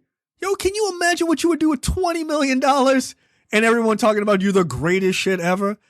No. That's why LeBron James had his mom with him the whole time. Because you can't be thrown all that fucking power in high school age and not lose your mind. You lose your mind, dude. Like, no. I'm the shit? Cool. Great. I want a tiger. Like, all right. Fuck it. My dad would invest that shit. Like, you ain't touching that shit till you 35. Right. Exactly. Like, that's why he was broke. Because he was like, I'm going to buy a tiger. What kind of crazy shit is that? Don't do that. Because he didn't have nobody to tell him not to. But yeah, his life is really fascinating from like all of that craziness to then having like a one-man show on Broadway and like, kind of just pulling himself out of all of the bullshit. So yeah. So, all right. That's cool. I will watch it, but I believe 100% that it is going to be on some bullshit. I guarantee it. Next up, a G.I. Joe live-action TV series centered on Lady J in the works at Amazon. Also, Paramount TV Studios and Skydance TV is involved in this, but it will be at Amazon. Yeah, okay. Is it going to be Adrian Palicki? They say that there is no word that she's going to reprise the role. So they could probably get a better actress. I mean, she's not that great of an actress. God damn, dude. She's not that great of an actress. She's TV. Shit. But it's Amazon, yo. Amazon has Reed Richards, man. Get out of here. Can't just put anybody on Amazon anymore. Shut up. Shut up. Just shut up. All right, you'll see next episode. Just shut up. Yeah. Don't let that arm come through that anomaly. You're gonna be in a world of trouble. I'm gonna be pissed. I told you, yo. I will never watch another MCU property, yo. I will be done. No, get the fuck out of here. That's a terrible way to introduce that character. I'll be excited though. Yeah, look, I thought I don't like those G.I. Joe movies. They're not good. Here's the thing. I'm saying that Adrian Palicki is not that great of an actress, but I loved her as Mockingbird in Agents of S.H.I.E.L.D. I was actually bummed when she left because I actually really liked her in the role. I just like those G.I. Joe movies are not good. The first one was super terrible, and the second one was boring. The only thing the second one had going for it was that Cobra Commando looked dope. Like he looks just super good. I'm okay with this. It's a little weird to have a spin-off G.I. Joe series. Also, I thought they'd give that to The Rock, but he's way too busy, I guess. Mm-hmm. Yeah. Shazam. But then at the same time, like what's interesting about G.I. Joe? Ninjas with guns. Yeah. Period. I mean, you're not wrong. You're not wrong. Isn't that Snake Eyes movie still happening? I don't know. Ray Parker's getting old. Is it him? Oh, this is Snake Eyes is still labeled as a 2021 movie. Oh God. Oh no, what's his name isn't he's not Snake Eyes. No, Henry Golding is Snake Eyes. The Asian dude from what was that what was it? Rich Asians. Yeah, he was in Crazy Rich Asians. What's the other movie I'm thinking of? Rich Crazy Asians? No, the Gentleman. He was dry in Gentleman. Oh yeah. Yeah, I don't even know this. That comes out in October. Okay. October. No, yo, that's Paramount Pictures. Paramount Plus is where that's getting released. That's getting a 45-day run, and they throwing that shit right up on there.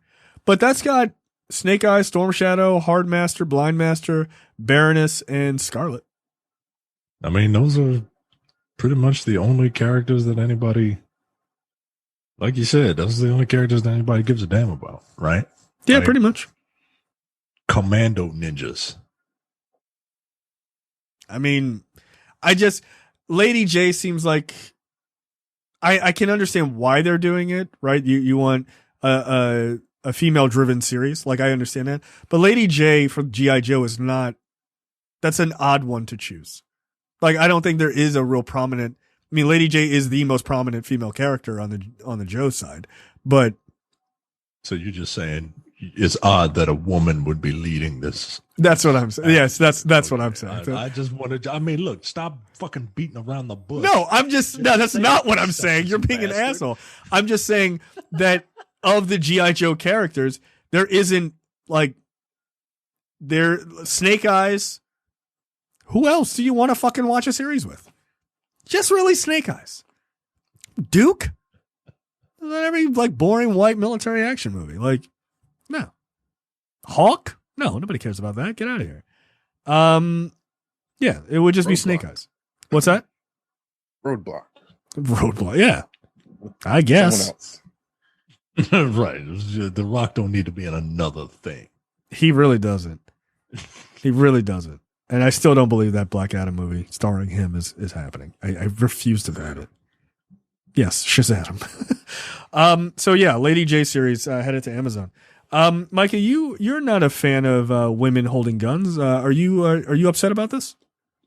I'm a fan of women holding guns. No, I'm not upset about this because I'm Look, I'm not gonna watch it. depending on how serious they take it, I'll watch it.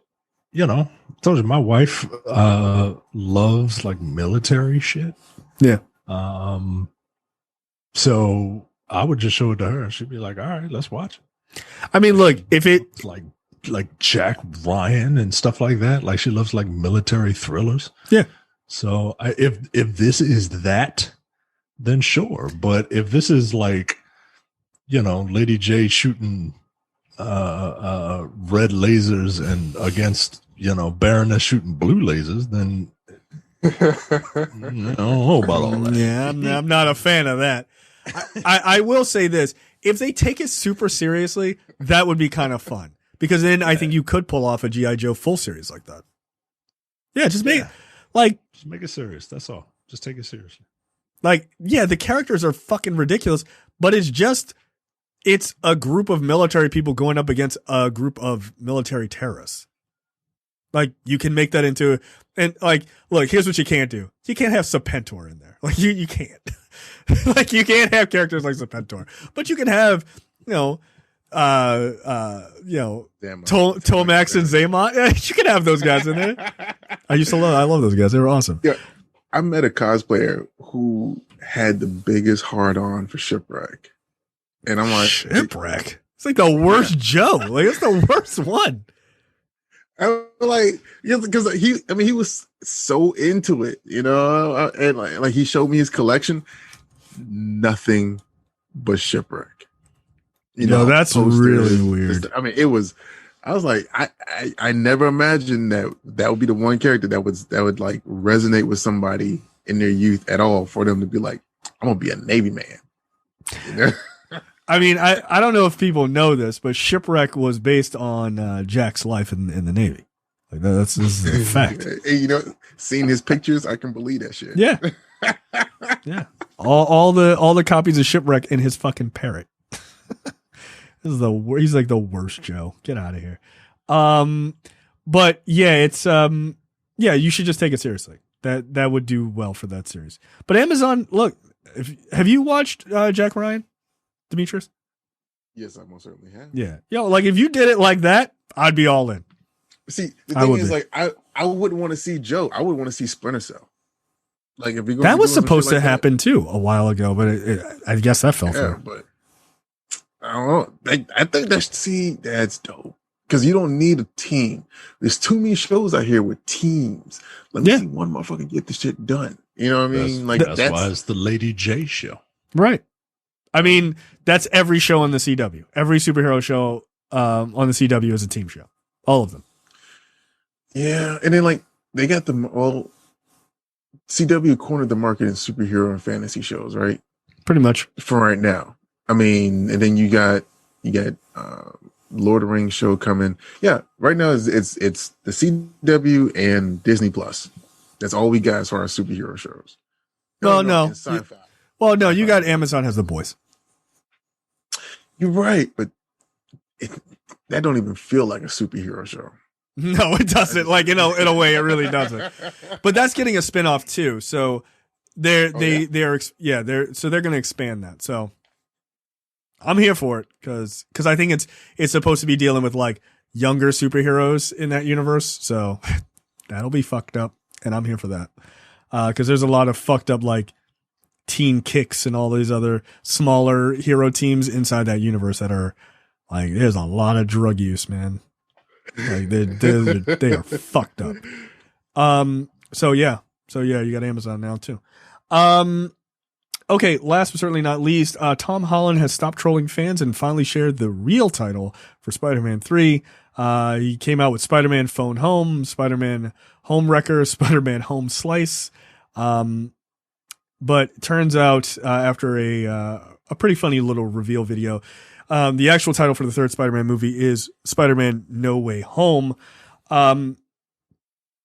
which is interesting. They used his real voice, which threw me off for a second. I was like, oh yeah, he's British. He's from over there. He's one of those people.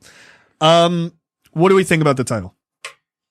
I mean, it's a title. I don't get like jazz for titles. I get jazz for for like trailers. All right. Like, unless it was like Spider-Man versus Doctor Doom, then I would get jazzed for the title. But, otherwise, no. Yeah, Spider-Man heads towards the anomaly to stop Reed Richards from showing up. 3, the movie. I mean, I think this. I mean, wild speculation. Obviously, Alfred Molina and Jamie Foxx are returning for their previous roles to be in this movie. So, everybody is thinking it's the multiverse. That's probably correct. I would assume it's probably correct. So No Way Home makes sense, right? Like that still fits into the theory that it doesn't kill the theory, right? So that's as much as I have to say about it as anything. I'm very curious to figure out how they're going to, what messy way they're going to retcon the fact that the world knows that Peter Parker is Spider-Man. Well, there's talk of there being a court scene, so everybody speculates that they're going to pull some like Daredevil shows up and defends him or some shit like that. So who knows? Who knows? What are your thoughts? What'd be funky is if No Way Home ended as to be continued. That would be fucked up. He just stuck somewhere else. Right. And it there you go. No Way Home. It was true to the title. And then the next thing you know, we go into Doctor Strange 2, and then we just happen to pick him up along the way. It's altogether possible. I mean, that would be like the dopest shit. Because like people, can you remember all the people who were mad at Infinity? It was like, where's the rest of the fucking movie? Bye. Come back in 1 year. Like, oh man, they dusty when they coming back. Yeah. See you guys. Like, fuck you. I'll see you next week. What if he gets stuck in like the negative zone, right? Like, because he's got like in all this in all this dimension hopping, which I assume they're going to do. What if he gets like stuck in the negative zone, and then he meets a family of intrepid spacefaring people as they are running away from a bunch of bugs controlled by a nihilist, and that's how they, and that, not the Brood, those are different space bugs. You introduce a nihilist to the MCU, that's gonna be a fucking problem because the only people who got the power to even rival that motherfucker is just 2 women right now. right. Like a nihilist. Look, if they wanted to do like if they wanted to do the huge like Thanos level event, like you do it with a nihilist. Like that's who you do it with. But then people don't know a nihilist either. Well, guess what? The masses didn't know who Grimace was, and now all of a sudden, by the end of that movie, people are calling Thanos Zaddy. They knew who Thanos was just because of that. Not just the gauntlet, but because of the Infinity Gauntlet. That comic, as soon as that shit was announced, that comic skyrocketed as far as but think about at the end of Avengers, dude. People ain't know who the fuck that was. I sat next to somebody who was like, "Yo, it's Galactus." I was like, "That's not what?" Again, some people, for some reason, people think Galactus is everywhere. I think you are overestimating the average person's knowledge of. Yeah, they don't know who the fuck these people are. They don't know who these people are. Well, okay. What I personally believe in is people's laziness. So yes, I agree with that. So the thing is, there are a sect of people who want clicks and views. So if they just like I mean, I'm not saying Rob from Comics Explained was like, let me jump on this character here because I know that one's coming soon in the MCU because they telegraphed it. No, he didn't do that. He was just doing his characters. What people end up doing is they just let videos run.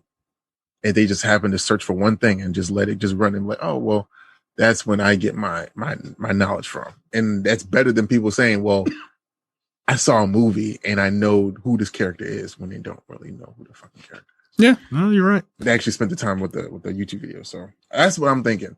I mean, you ain't nobody know who the fuck Agatha Harkness was, but those views and all those videos those dudes on YouTube, That motherfucker skyrocketed over the last week. Oh yeah, of course. You know, now Look, everyone knows that she was a nanny for Franklin Richards. Well, the thing is, there's two sects of YouTube, like of that section of YouTube.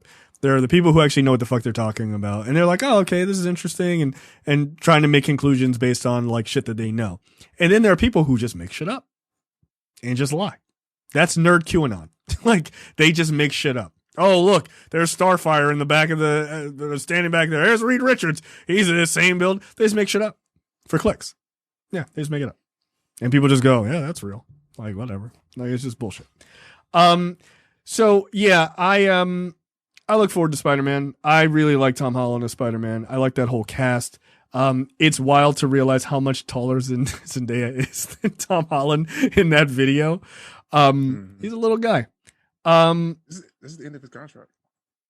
Yeah, we'll see. We'll see. Yeah. Oh, I'm just saying, as it stands now. As it stands now, we'll see. As it stands. I think he's sticking around for quite a while. The question is, what does Sony do next? And I think Sony would be really stupid to pull him from the MCU. I don't think they're dumb enough. They would have to be pretty stupid to think that they can make the quality movies on their own. They had 20 years to try it. Yeah. And look, I need people to don't fucking mention Into the Spider-Verse. Don't mention that. Because that had nothing to do with Sony as much as that had to do with Lord and Miller. Like, knock it off. I mean, look. Like, come on. I know it's cool to hate on those Tobey Maguire movies or whatever. Yeah, they were good. They were fine for the zone. I enjoyed the first two movies very, very much. That third movie is not good. There's just too much going on. It's not good at all. It feels like, studio interference or whatever. But those first two Spider-Man movies are really good. And then the other ones, I mean, less great. Not good. I didn't hate the first Andrew Garfield movie. I liked the second one is just too much. Like the best thing about the second one is the Mark Bagley inspired suit. The Mark Bagley inspired suit is damn near pitch perfect. The other thing about Spider-Man 2, The Amazing Spider-Man 2, is that opening like 10 minutes is pitch fucking perfect. Like it just is. And then the movie goes in like bizarre ways and you're like, oof, what is going on? But it does have some good moments. I just think that the MCU Spider-Man, I like it more because he gets to play with everybody else, right? Like you get to play in this big sandbox and that's kind of dope to me. And to see characters like Mysterio show up and then like Nick Fury is there and shit like to me, that feels more comic booky than having him just live in this such an isolated world that Sony has had him in before. So I don't know. I hope Sony doesn't do anything stupid and just sticks around. Because you should watch Ultimate Spider-Man.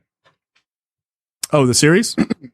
Yeah, that's because I'm like halfway. Why am I? I think I'm halfway through season 2. Of course, One Piece took over, but yeah, that motherfuckers just pop up all the damn time. Yeah, and that thing, I think that's pretty dope. Yeah. So, yeah. But to be honest, I even then, as a 17-year-old, I did not like Tobey Maguire as Spider-Man. Well, it probably didn't feel like the Spider-Man you grew up with. Like it's very 1960s Spider-Man. But still, like, okay, if it was 1960 Spider-Man, and then the one that I grew up with was not. I mean, when you say grew up with that, that I watched as far as you read, no, I'm saying or like read. Okay, well, the Spider-Man that I read was similar to the 90s cartoon that I did watch, right? Because it was, attached to the whole X-Men thing. But the Spider-Man that I remember through and through was Spider-Man and his amazing friends with Iceman and Firestar. Right. Like that's the one that I remember watching with my brother and sister. Right. VHS. But still, like we were watching VHS. Old so man. Toby was all the way too fucking whiny. Like yeah, he was a super nerd. He was a super nerd. Like no, he was you can be a nerd, but you don't have to be weak. That motherfucker was weak. Yeah, I mean, crying, boy. Well, I mean, '60s Peter was weak. Yeah, that's what I'm saying. Like, that's who he was. Like, he really was. Like, those early, which was the reason he was the perfect nerd fantasy, right? Because you got Gwen Stacy, and Betty Brant, and Mary Jane, like all of and they're drawn like '60s bombshells, pining over this dude with Coke bottle glasses, who was into science, and like he was a nerd. They matured him up a lot, and now he's just, Mr. Quippy guy. But that was the dichotomy, right? Like, to be the super whiny nerd and then have his entire personality change once he was in that suit. Right. It gave him confidence. That's what gave him the swagger to be the motor mouth that he is when he's fighting people. So that was the original plan for that. And look, I get it. Yeah, not a lot of people dig that. Tobey Maguire, I think, tried his best to be, hey there, Gobby, but like it ain't work. Nah, yo, like that don't work, yo. Like, just shut up. Like, just shut up and fight. Just shut up and fight him, yo. Shut up and fight him. But like, and that's where Andrew Garfield got it way better. Like, the quipping Spider-Man, he had it down. Like, he just, the fast paced talking, everything. He had that personality he had down. He wasn't a great Peter Parker though. What Tobey brought to that role was the weight and responsibility of Spider-Man, right? Yeah. He, to me, he nailed the whole guilt thing. He nailed the wow, I could have saved my uncle, but I didn't. And now, because that's all Spider-Man is. He's just a guilt-ridden character. That's why he does what he does, right? That's his flaw, right? He feels like he has to be able to save everybody. And I think Tobey Maguire got that, whereas everyone else is having fun being Spider-Man. I think Tobey got the responsibility part a little better. Yeah, I would agree with that. Which is why, in the third movie, when it's like, well, fuck responsibility, I'm doing this shit, it ain't work. Right, because they ain't know what to do, like, why am I doing this? I don't even know. I want to go home. But like, it's like with Keaton, right? Like, Keaton was an amazing Batman, and I would argue like a pretty good Bruce Wayne, but I really liked his Batman, right? He was just a fucking lunatic. Like, he just was. And it super worked. Where I think maybe like Bale is a better Bruce Wayne than he was a Batman, right? Like, it's the same thing. Like, it takes certain actors are better at doing certain aspects of those because they're dual characters, right? So like, they work better. Where I think Affleck is a really good Batman, not as great of a Bruce Wayne. But it's hard to tell because he also was working with garbage. So you don't know. Too. I don't know, man. Like, Keaton was he was a psychopath. Yeah, and like, it kind of bled into his Bruce Wayne. You're like, yo, relax. Yeah, you like, get nuts. Come on, let's get nuts. Whoa. You're supposed to be two different characters. He was like, nah, fuck that. That's not how I'm playing. I think Val Kilmer's underrated. And George Clooney was definitely a really good Bruce. Yeah, he's got the fucking George swag. Clooney was a bobblehead Batman, yo. Next time you look at that movie, look at him doing this shit all the time. He's doing this all the time, yo. Because that was his way of delivering his lines. You're right. With a nipples on his suit. Get out of here. I fuck with the nipples. I don't know why I did. Joel Schumacher. That's the title of the show, folks. I fuck with the nipples. I don't think that'll get through Apple, but I will try out. I'll figure out. I'll figure out something. But those suits were hot though, like the snowsuit and like the suit. Nah, yo, I'm not gonna allow you to say wild shit on this podcast. Get out of here. Get out of here.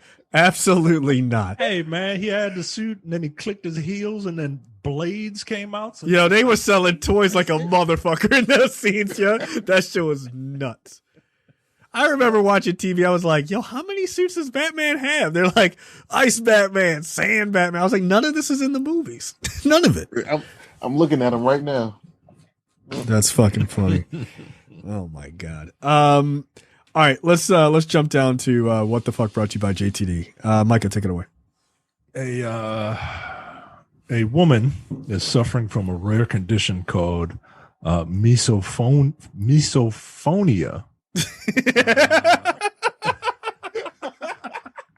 Are you saying that, or does the article say that? Misophonia. Okay, so you know what this sounds like you're saying, right? Like, so I'm like, okay, so is this in Japan? No, it is not. All right, it's in China. Then get out of here. It is in Scotland. Misophonia. Misophonia. I don't know how to. No, it's got it. No, I refuse. No, it's misophonia. Me fake it long time. Like, get out of here. Right? Misophonia is and I'm probably pronouncing it incorrectly, but it is the hatred of sound. What the fuck? And it is driving her. So she has a specific sound that so misophonia or misophonia, the fear of sound or hatred of sound is triggered from certain sounds. Oh, I actually slightly suffer from this. Go ahead. Which can trigger a fight or flight response. Like this is the thing, you know, like when you hear nails on a chalkboard or whatever, and you're like, ah, right. But this woman has it from the sound of other people breathing. Yep. That's me. Yeah. No, I hate it. Like well, I think you just want people dead. That's what that is. No, but it's specifically like my dog had this issue for a while and we had to put him on medication for other things. And this was one of the things. And he would pant in a certain fucking way. It made me fucking go crazy. Dude, if I could have legally strangled him to death and gotten away with it, I probably would have. And I love that dog. You could have gotten away with it. He's a big dog. It's a little hard to get rid of him. But if you need a canine hitman, I know a guy. Yeah, you psycho. No, it was so fucking visceral to me. Like, it made me insane. I totally get it. I totally understand it. Well, some people think that this is only caused by generally annoying sounds like chewing or scratching of fingernails on a blackboard. In reality, it can be triggered by virtually any sound. For example, a sufferer from Scotland appeared on British TV programming this morning to detail her experience with it, triggered by people's breathing. So it's the noise of people breathing. When I hear it, I get the more angry I get. The louder I hear it, the angrier I get. Yep. The woman name. Guess what this woman's name is? If someone is deliberately breathing to annoy me, that doesn't bother me. But if someone is breathing, that triggers me. Nah, this woman is justified. No, 100%. That is exactly her name, Demetrius. What is it? Karen. Oh, all right. Well. Interestingly, it's not heavy breathing or panting that bothers Karen. It's the faint sound of normal human existence, of people living in her world. Yeah. No, these people got to go. No, get the fuck out of here. That's a Gretchen. Fuck that. That's a graduated. That's a graduated Karen. Anytime someone's in, it's like, yo, your existence makes me feel some sort of way. I want to fight you for a living. Like, wow, take it easy. Like, nah, fuck that. Nah, she's right. No, I support her. Karen is right. Believe in Karen. Demetrius, you're up. Man, I did JTD know I was going to be on the show tonight? Nope. So bitch, because police order a man to spend 3 days with his family, 3 days with his girlfriend, and take 1 day off. That's not fair. What? The fuck? Police in this place. Can I get this deal? In the news, It is, I don't know, man. That's a lot of personalities, bro. Um, yeah, police in this area were in the news recently for settling a marital dispute by ordering a man to spend 3 days a week with his wife, 3 days with his girlfriend, and take a day off from both of them. I don't need a wife and a girlfriend. That's too much. Yeah, they say that it all started when this married man from this place decided to get himself a girlfriend as well. Because he was so infatuated with his new conquest, he didn't want to lose her. The man never told her that he was married. Instead, he convinced her to elope with him, leaving his wife and child behind without so much as a goodbye. Only things didn't end there. The man's wife filed a complaint with the police, as did the parents of the girlfriend, who accused him of kidnapping. And this is just the start of the crazy tale. Oh. All right. This got to be in the U.S., right? Nah. Well, no, there wouldn't be silly judgments like this in the U.S. Yeah, this is Britain. What place gets in the middle? What place has their police get in the middle of your marital disputes? No, that's got to be China. No. Yeah, it's got to be China. Nah, India. Oh. All right. Yeah, all right. That also makes sense. They're fucking wackadoodles over there, too. Police started an investigation and a nationwide search for this man and his girlfriend. A nationwide search? All right, come on, yo. They were eventually located. Only by that time, the man had already married his new fling. When the three,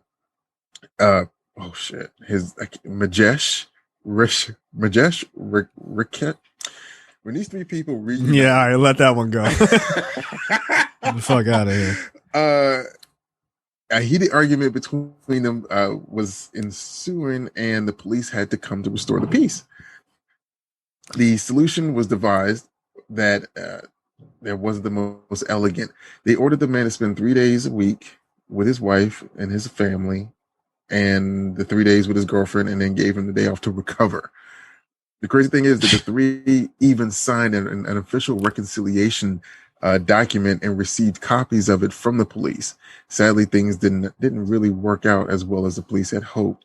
According to the Indian newspaper, within the days of signing the reconciliation paper, the new wife filed for a first information report against him, accusing him of sexual assault under the pretext of marriage.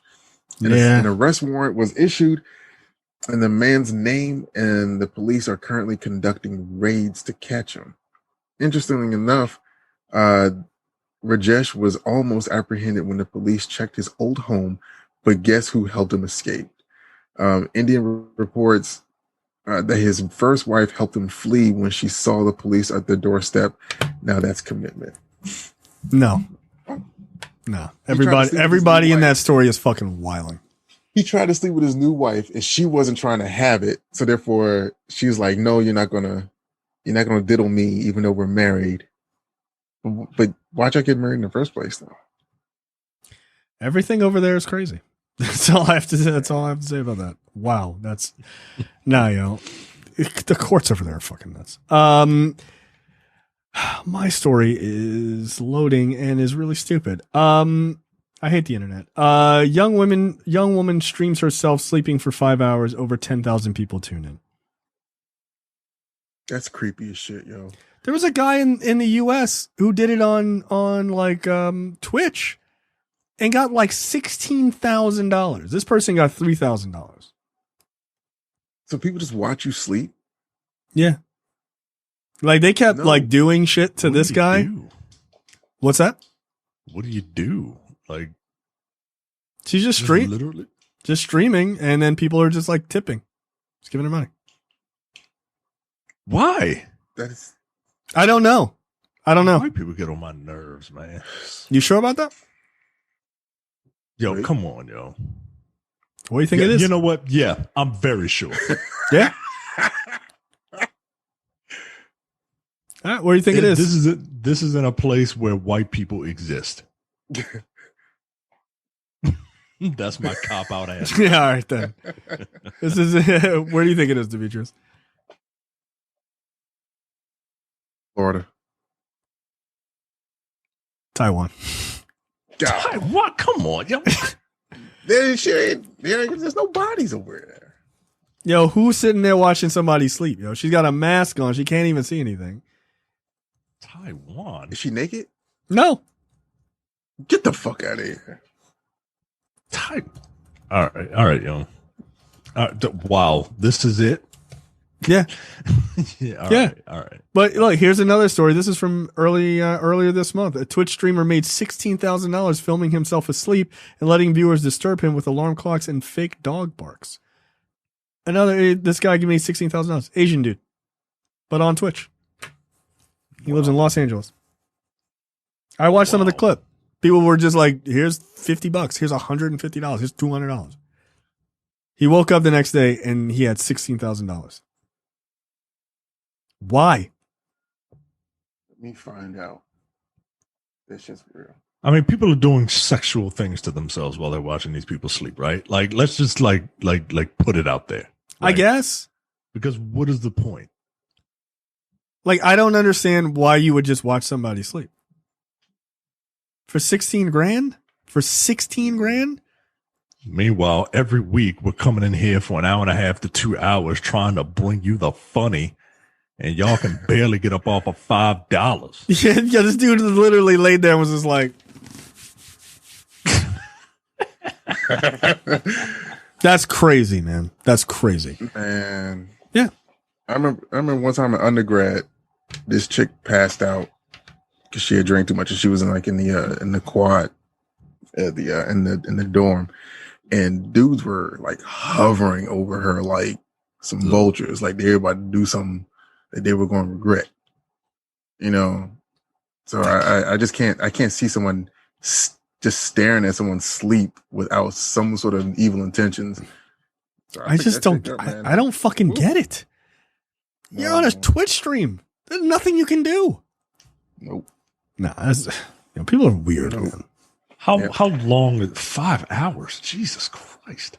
It's not even a good sleep. No, 5 hours is not enough time. Yo, if people want to watch me sleep and give me money, I'll do it. I will focus the camera on me and not my wife, just on me. All you'll see is a sheet because I sleep underneath the sheets.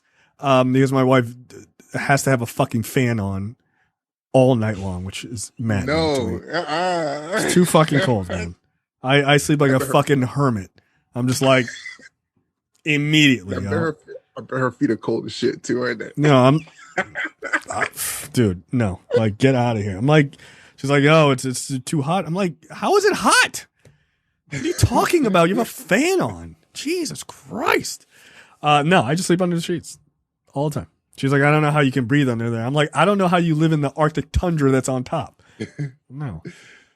No, yo, that's crazy. But look, if you want to give me $15,000 or $16,000 to watch me sleep, I will lay with my head slightly out of the sheet for $15,000.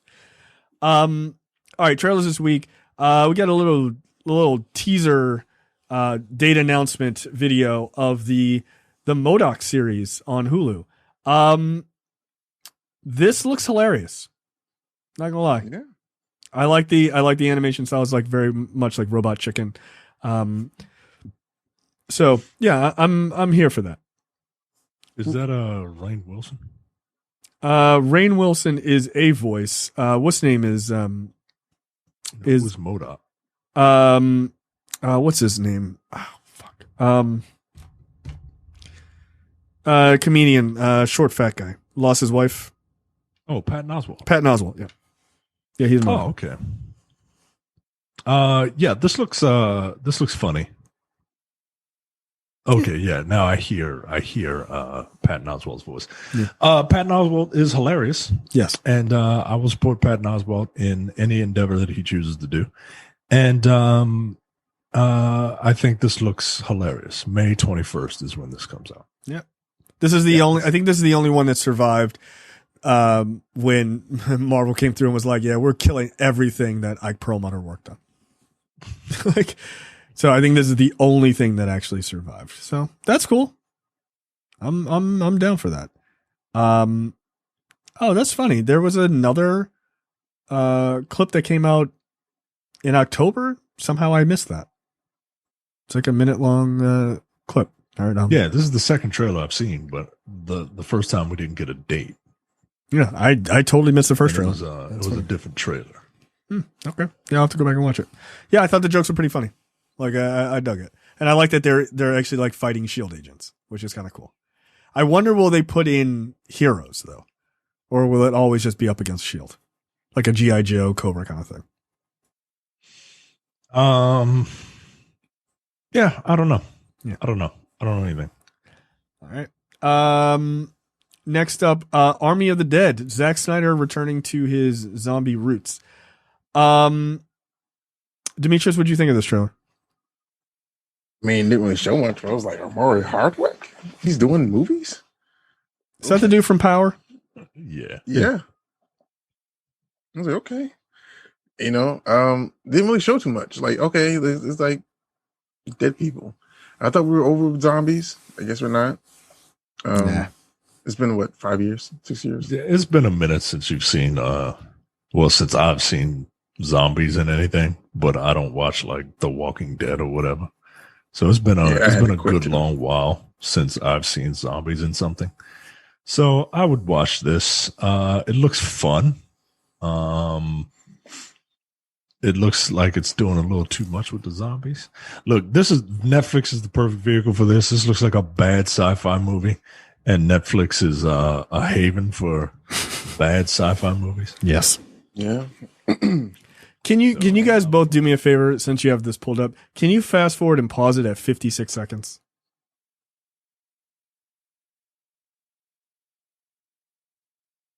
Is it necessary? Is it necessary to have your name on the screen 3 different times for story by, screenplay by, and directed by? Like, the thing about this teaser trailer, it's just a teaser trailer. I was actually excited for this, and I still am. I thought the trailer was fun. Yeah. It's a little too much like jerking Zack Snyder off in the beginning of this. From the director of Man of Steel. I'm like, all right. Yes, dude, I saw that too. I'm like, all right, dude. Like, this is a teaser trailer that's a minute and 12 seconds. We're spending 14 seconds. I was waiting for like superlatives to be thrown in there, like from the visionary director, Right. Man of Steel, or the true auteur of the Justice League, or some shit. Like, all right. But yeah, this looks pretty fun. The premise is that there's a zombie outbreak, I guess, all across the US, and the owner of one of these hotels pays this mercenary team to go in and get all this money out of this safe, because his safe, or his casino was overrun by zombies. So it was nobody can get the money because there's zombies everywhere. So he pays this team to go in and get the money. This guy's really banking on the New World Order still being run by current currency. I'm sitting here thinking like, yeah. What the fuck is money going to do when you trying to get some damn canned food? Yeah. Or you better get some bottle caps. Get out of here. Like some useful shit, nigga. Like you talking about, like you get the cash to spend on what? Right. Where you going, yo? It's an apocalypse, man. Shit don't even burn right. No. Yeah, so this looks fun. It looks fun. This is the kind of stuff I want Zack Snyder to do. I don't need you to do like anything heavy and complex. I just don't. This is what I want from you. And look, Dawn of the Dead, that remake was dope. It was really good. It was the first movie of his I ever saw. And I thoroughly enjoyed it. So yeah.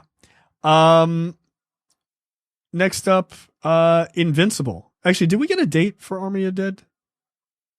I don't remember if we did. May 21st. Okay, that's perfect. Cool. I'll be in the house. Like everybody else. Trailer for Invincible. This is a full trailer that we finally got. This is the animated series based on the comic book, coming to Amazon. Yeah, this looks really good. And as people know, I don't respect animation as a storytelling medium, but I will, in fact, watch this. This looks quite good. Yes. You know, Serious violence. I didn't know anything about Skybound Entertainment until I did a panel for them last week. And I feel ashamed because if they're putting out products that look like this, I got to get in there somehow. It looks good. Looks really good. Did you ever read any of the Invincible comics? No, I did not. Yeah, they're very good. Jack swears by these things, man. He's like, this is like in his top 3 comic books, runs of all time. Wow, really? I read really likes Invincible. I read maybe one of the first 1 or 2 trades, I think. And I really dug it. I dug it. It's a bit slow in the beginning, but when it picks up, it fucking picks up super fast. You're just like, Jesus Christ. And it's incredibly violent. Which I'm all for. Yeah, like the fights are like, you see a little bit of that. I mean, there's like literally blood-soaked credits at certain points in the trailer. Like that's he got crushed. Dude, there is so much blood in those comics when they're fights. Like they are out of control. So that's the whole point. It's like this like kind of family drama and then these like incredibly vicious violent moments. So I appreciate that this thing looks exactly like it does in the comic. Yeah, it does. I think like half of the run is on Unlimited, Comixology Unlimited. I thought it was, is it over now? Yeah, it's over. Yeah. I might check out some of the trades, but yeah, this looks fun, man. This looks very, very fun. This looks like I don't know, like a better version of Kick-Ass to me. Yeah, like a much better version. You can see that. All right. Well, there you go. Jay, I sent the photo into the group chat. Grant Gustin posted a progress photo. Oh yeah, he's like a big dude now. This dude got jacked. Yeah. I hope they fucking let the suit out. Yeah. Yeah. I mean, it doesn't make sense that a guy who can run really fast still has skinny legs, but yeah, that would have been the thing you probably would have focused on. I'm just messing with you, Grant Gustin. Well, I'm proud of you, buddy. Well, people gave him a hard time about being so thin, I guess. So he was like, all right, well, fuck y'all then. I'm going to get jacked. And to that I say, yeah, you're looking like a real lard ass. You need to lose weight. See, that's how it works. The internet's never happy. That's how it works, man. No, he looks good. Good for him, man. That's awesome. All those thin phobic people are telling him that he disgusting. Yeah. Disgusting. It's really disgusting what they do. What about thin men's rights? That's what I always say. No, but yeah, look, he looks good, man. He's fucking jacked. It'll be interesting to see what he looks like in this suit. So they're ending. I didn't realize this because I don't watch The Flash. So that show is ending at this coming season, right? This is the last season. I didn't hear that. Yeah, no, that's. I don't know. Oh, do you not watch The Flash? The only time I fell off was when the pandemic hit, and then it stopped, and so I really don't know what the fuck is happening. No, I think I think The Flash. This is the last season. So yeah, season scheduled. Filming later began in October. I expected to conclude May 19th. Yeah, this is the final season. Well, how many more species can he go up against? Well, that's not very nice. It's true, but it's not very nice what you're saying. Oh, Godspeed. That's who we're talking about. See, there it is. Godspeed. Yeah, that's the white one, right? We got to. Yeah, actually, that's the one suit. Wasn't he already in it though? No, those were like robots. Those weren't the actual Godspeed. Yo, what a cop out, yo! And look, they used a Doombot. Right. This is coming from the guy whose gimmick is cop out robots, yo. Like, come on, man. Yeah. So, all right. Well, there you go. So yeah, that's ending from my understanding. And then Superman and Lois, that started with a 2-hour premiere. And I did see that one clip of him saving the kid and smashing the green PT Cruisers, like the Action Comics, fucking cover, which is dope. And then he gave a fucking Superman line, which I loved. Like, hey, nice costume. And he's like, yeah, my mom made it. And then he just flew off. And I was like, oh, they got Superman right by going to the comics. They had like the classic costume on there. Yeah, he did. Yeah, he did.